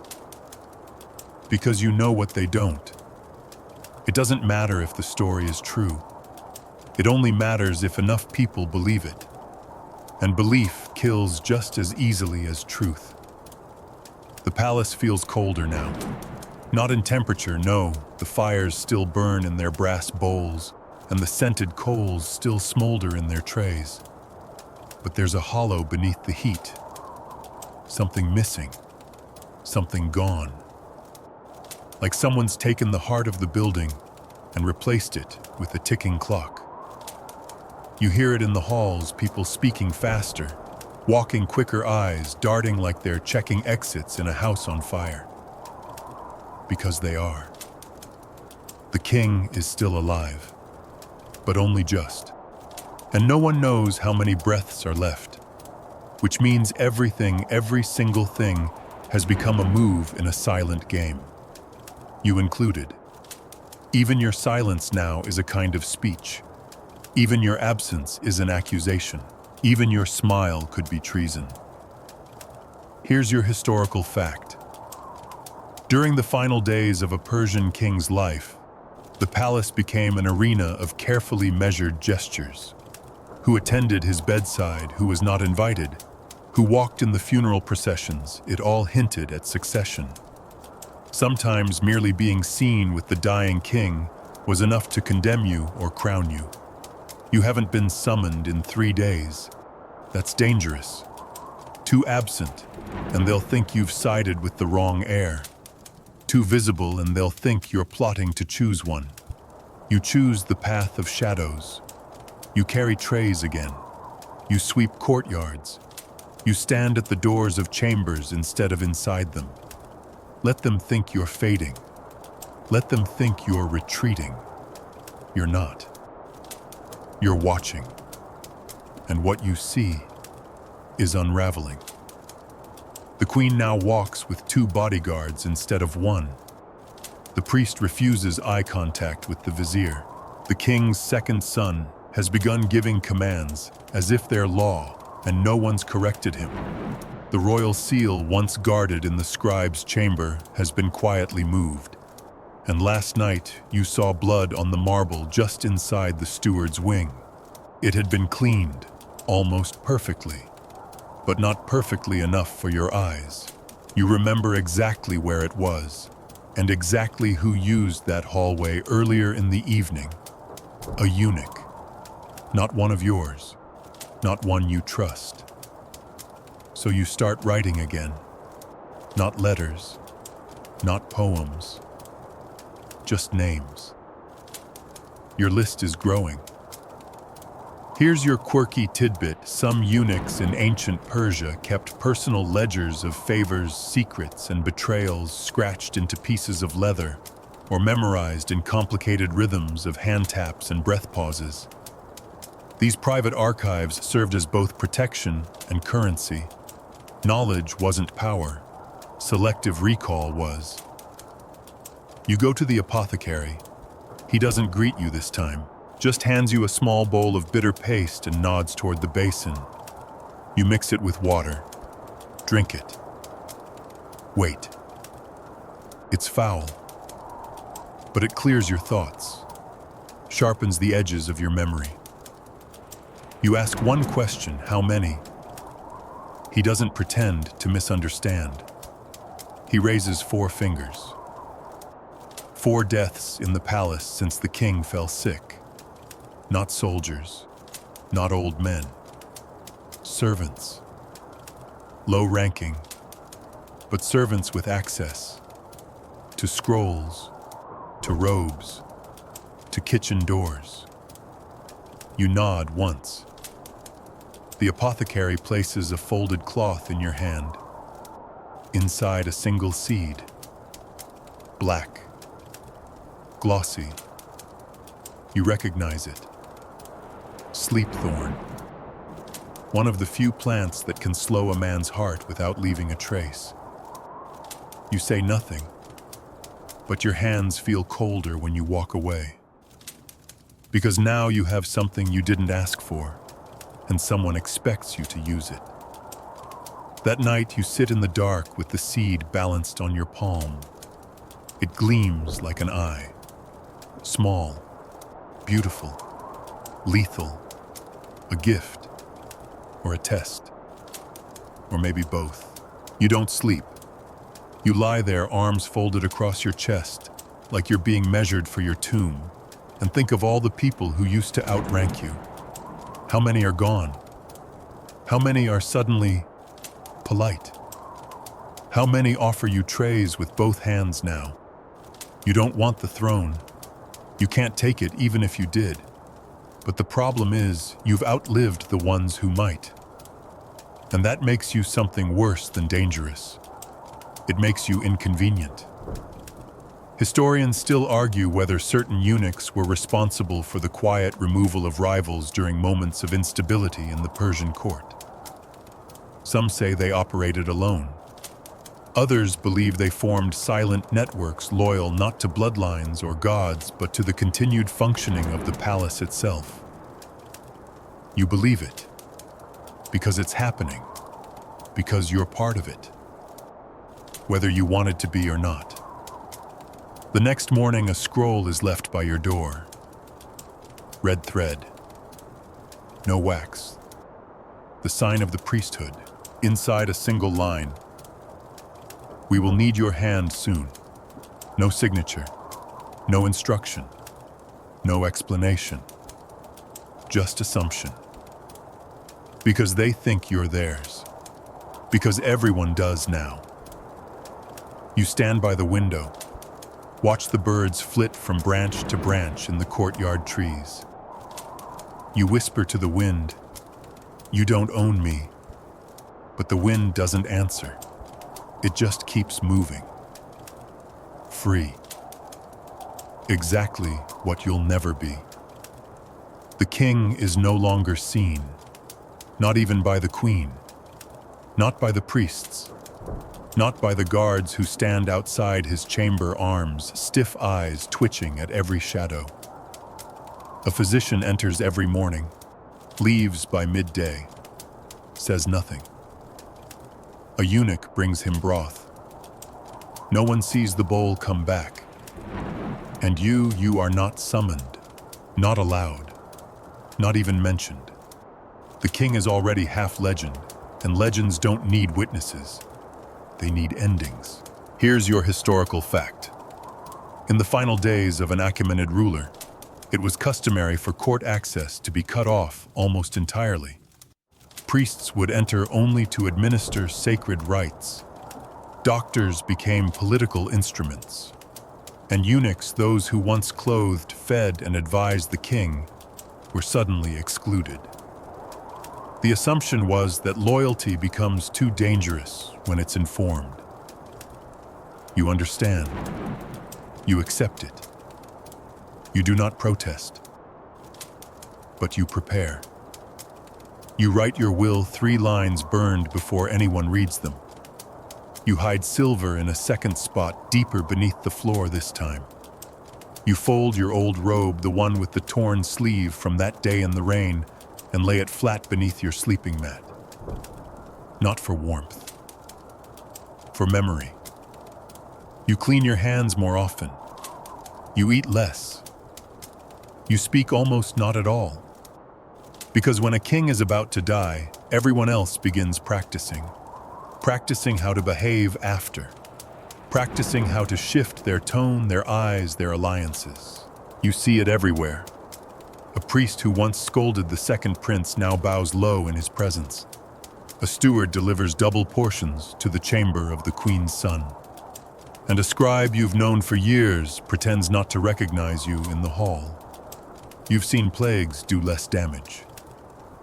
That afternoon, you're walking past the east courtyard when you hear something. A laugh. Soft. Strange. Not joy, not madness, recognition. You turn. It's the king's jester. You had forgotten he still lived here. He sits beneath a date palm, eyes wild, feet bare, playing a cracked flute that makes no sound. He says, "They don't want a king anymore." You pause. He smiles too wide. "They want a story." And then, as if it were the most obvious truth in the world, "They'll crown whoever fits the best ending." You walk away, but his words root inside your chest. Because he's right. In the silence around the king, a narrative is forming, and you're in it. You just don't know which part you play. Here's your quirky tidbit. In the final days before royal death, Persian courts were known to commission poets to begin composing victory odes and mourning verses before the actual passing. This was less about respect, more about control, who got the last word, who framed the king's story, and who stepped into the vacuum the moment the throne went cold. That night, the queen sends for you. Her chamber smells of roses, fresh, overripe, thick with rot. She's seated by the window, holding a gold comb, not using it. "You've been quiet," she says. "I've had much to consider," you reply.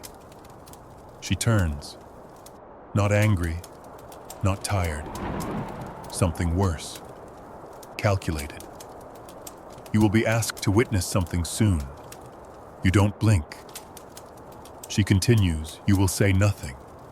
You will not write it down. You will forget it immediately." A pause. Then softly, "Can you do that?" You bow. Not because you agree, but because there is no safe way not to. She nods.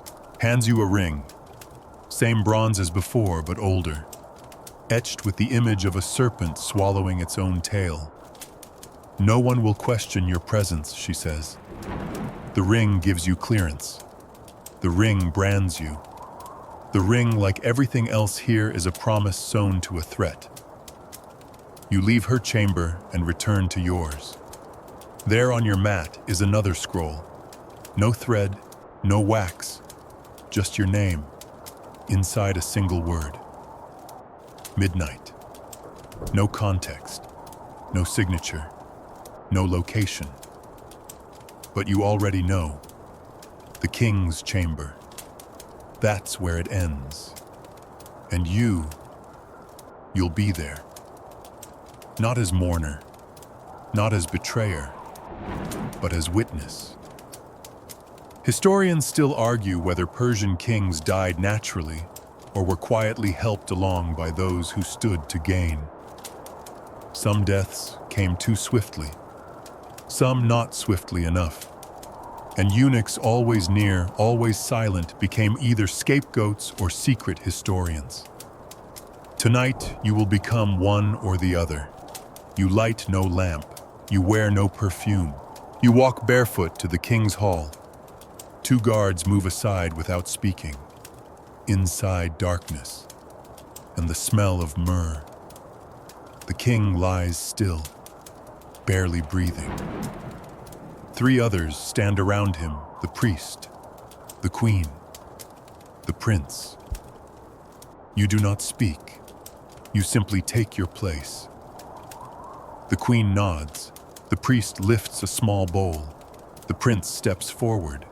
And the king, eyes flickering, lips moving without sound, looks at you. Just you. And in that final moment, before the cup touches his lips, you swear you see relief. Then the bowl tips. The priest prays. The queen closes his eyes.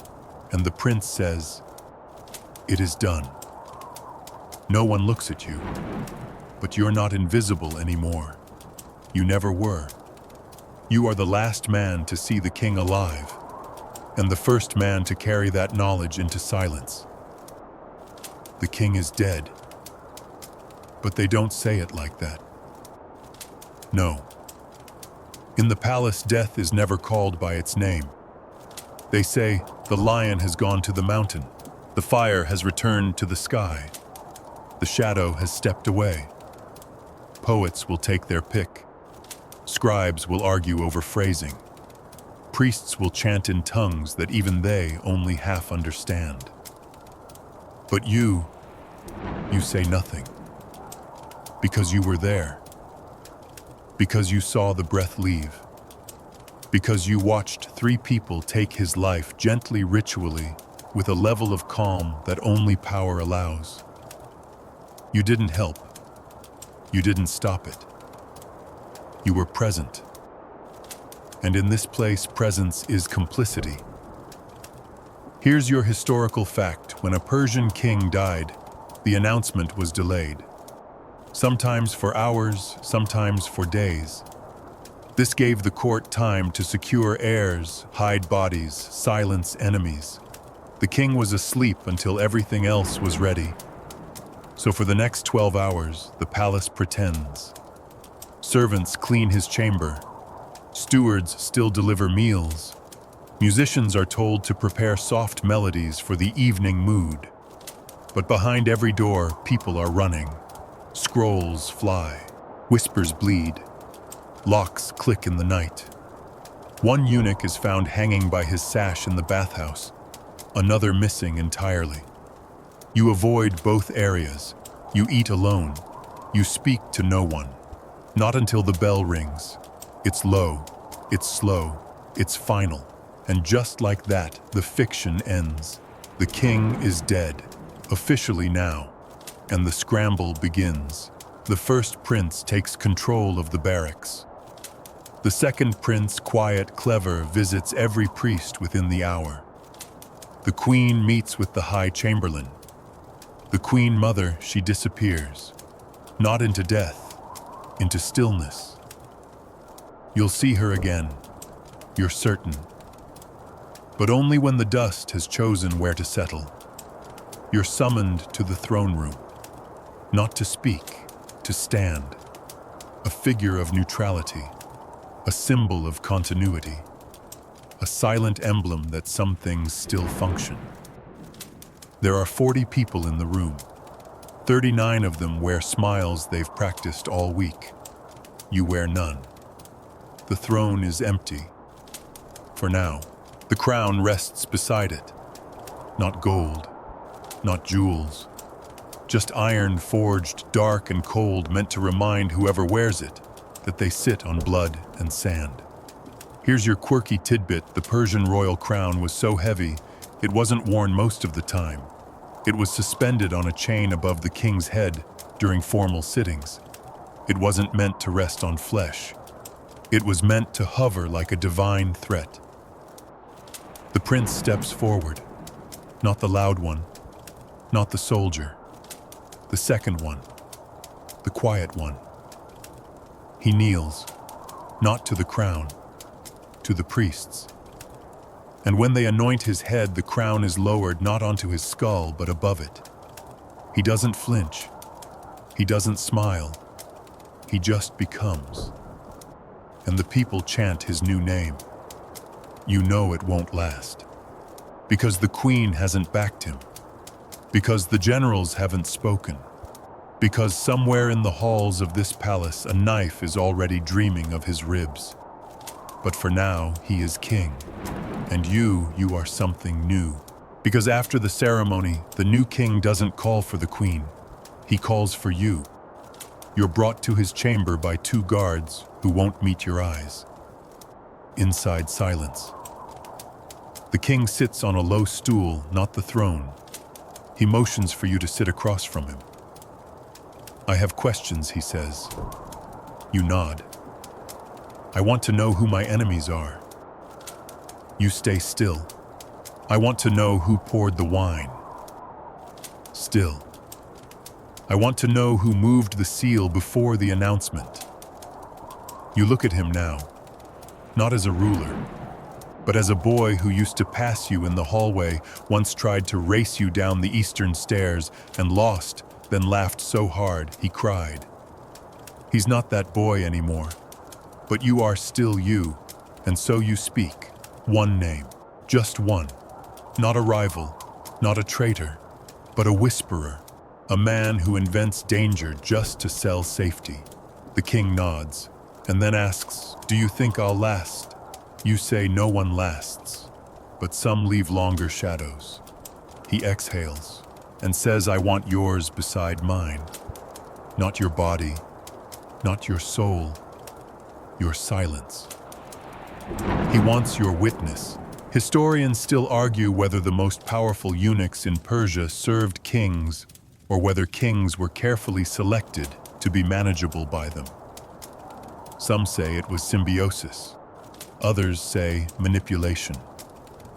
You know the truth is more complicated, because right now you could destroy him with a single sentence.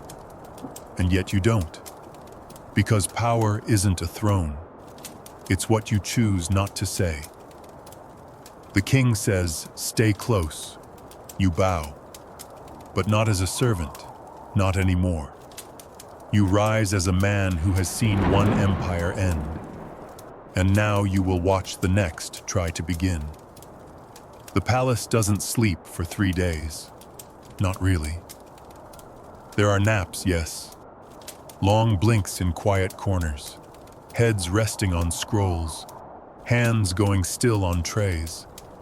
But true sleep, the kind that trusts the night to keep you safe, that's gone. Gone with the king's last breath. Gone with the old alliances. Gone with the certainty that anything tomorrow will resemble today. You walk the halls now as something different. You are no longer watched. You are observed. As if people are trying to figure out what you are, not just who. You wear the same robe, speak the same phrases, keep the same posture. But everyone feels the difference. You are no longer part of the palace furniture. You are a part of the palace calculus. Every nod from you matters. Every absence is analyzed. Every smile is charted like an omen. Here's your historical fact. After a ruler's death, the palace underwent not just political reorganization, but a full reshuffling of relationships. Power was redistributed, favors reevaluated. Those who had proximity to the old king, especially eunuchs, were either absorbed, exiled, or eliminated. Their memory of the past was seen as either a valuable asset or a dangerous liability. And you're still here. So they've decided for now that you are useful.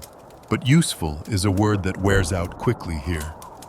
You sit in the new king's chamber once a day now. Not as an advisor, not officially. You bring scrolls, you light the incense, but you're present. And he asks questions not about law or policy, but about people. Who fears him? Who flatters him too fast? Who remembers what he looked like before he wore a crown? You answer carefully. You give him what he needs, not what he wants. You tell him what not to trust. You do not tell him everything. You never will. And he knows that. But for now, it works. One morning he hands you a box. Black lacquer, no engraving. Inside a mask. Gold, smooth, featureless. He says, "For when they bury you like a noble."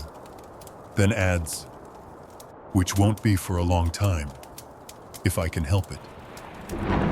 You take the mask, hold it in both hands, feel the weight, not just of the gold, but of what it means. You say nothing, but you think they will bury my name, not just my face. Here's your quirky tidbit. Eunuchs who served Persian kings closely were sometimes given burial rites akin to nobility, dressed in fine robes adorned with symbolic items. Some were buried anonymously, their names scratched off scrolls, their legacy officially silenced. Others had poems written for them, but never read aloud. The queen never speaks to you again. She passes you in the corridor once. Her eyes flicker to yours. A nod barely there. Acknowledgement or farewell. You'll never know. The Queen Mother reappears one afternoon. Older, thinner, wearing white. You offer her water. She accepts it, drinks deeply, then says, "You outlasted him." You nod. She smiles. Not warm, not cruel, just true. "Yes," you say. And she says, "I wonder who'll outlast you." Then she walks away. You do not turn. You do not watch. You return to your chamber. And that night, you light no lamp. You lie flat. You stare at the ceiling where the plaster cracks like veins. And you think this place has held so many kings, so many secrets, so many ghosts. And now you are one of them. Not dead, not gone, just embedded.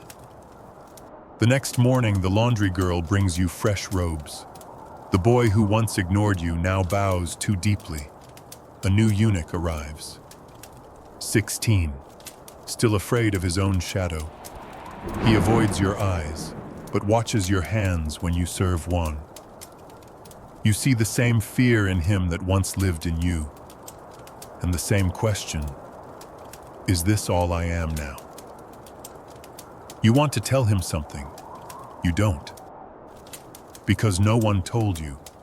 And maybe that's the only true tradition in this place. Historians still argue whether any eunuch ever ruled from behind the Persian throne. Some say yes. Some say it's a fantasy, a fear, a myth. But you don't argue. You just survive, which here is the same thing. That night, the king dines alone. You pour his wine. He says nothing, just raises his cup once in your direction. You raise yours in return and drink.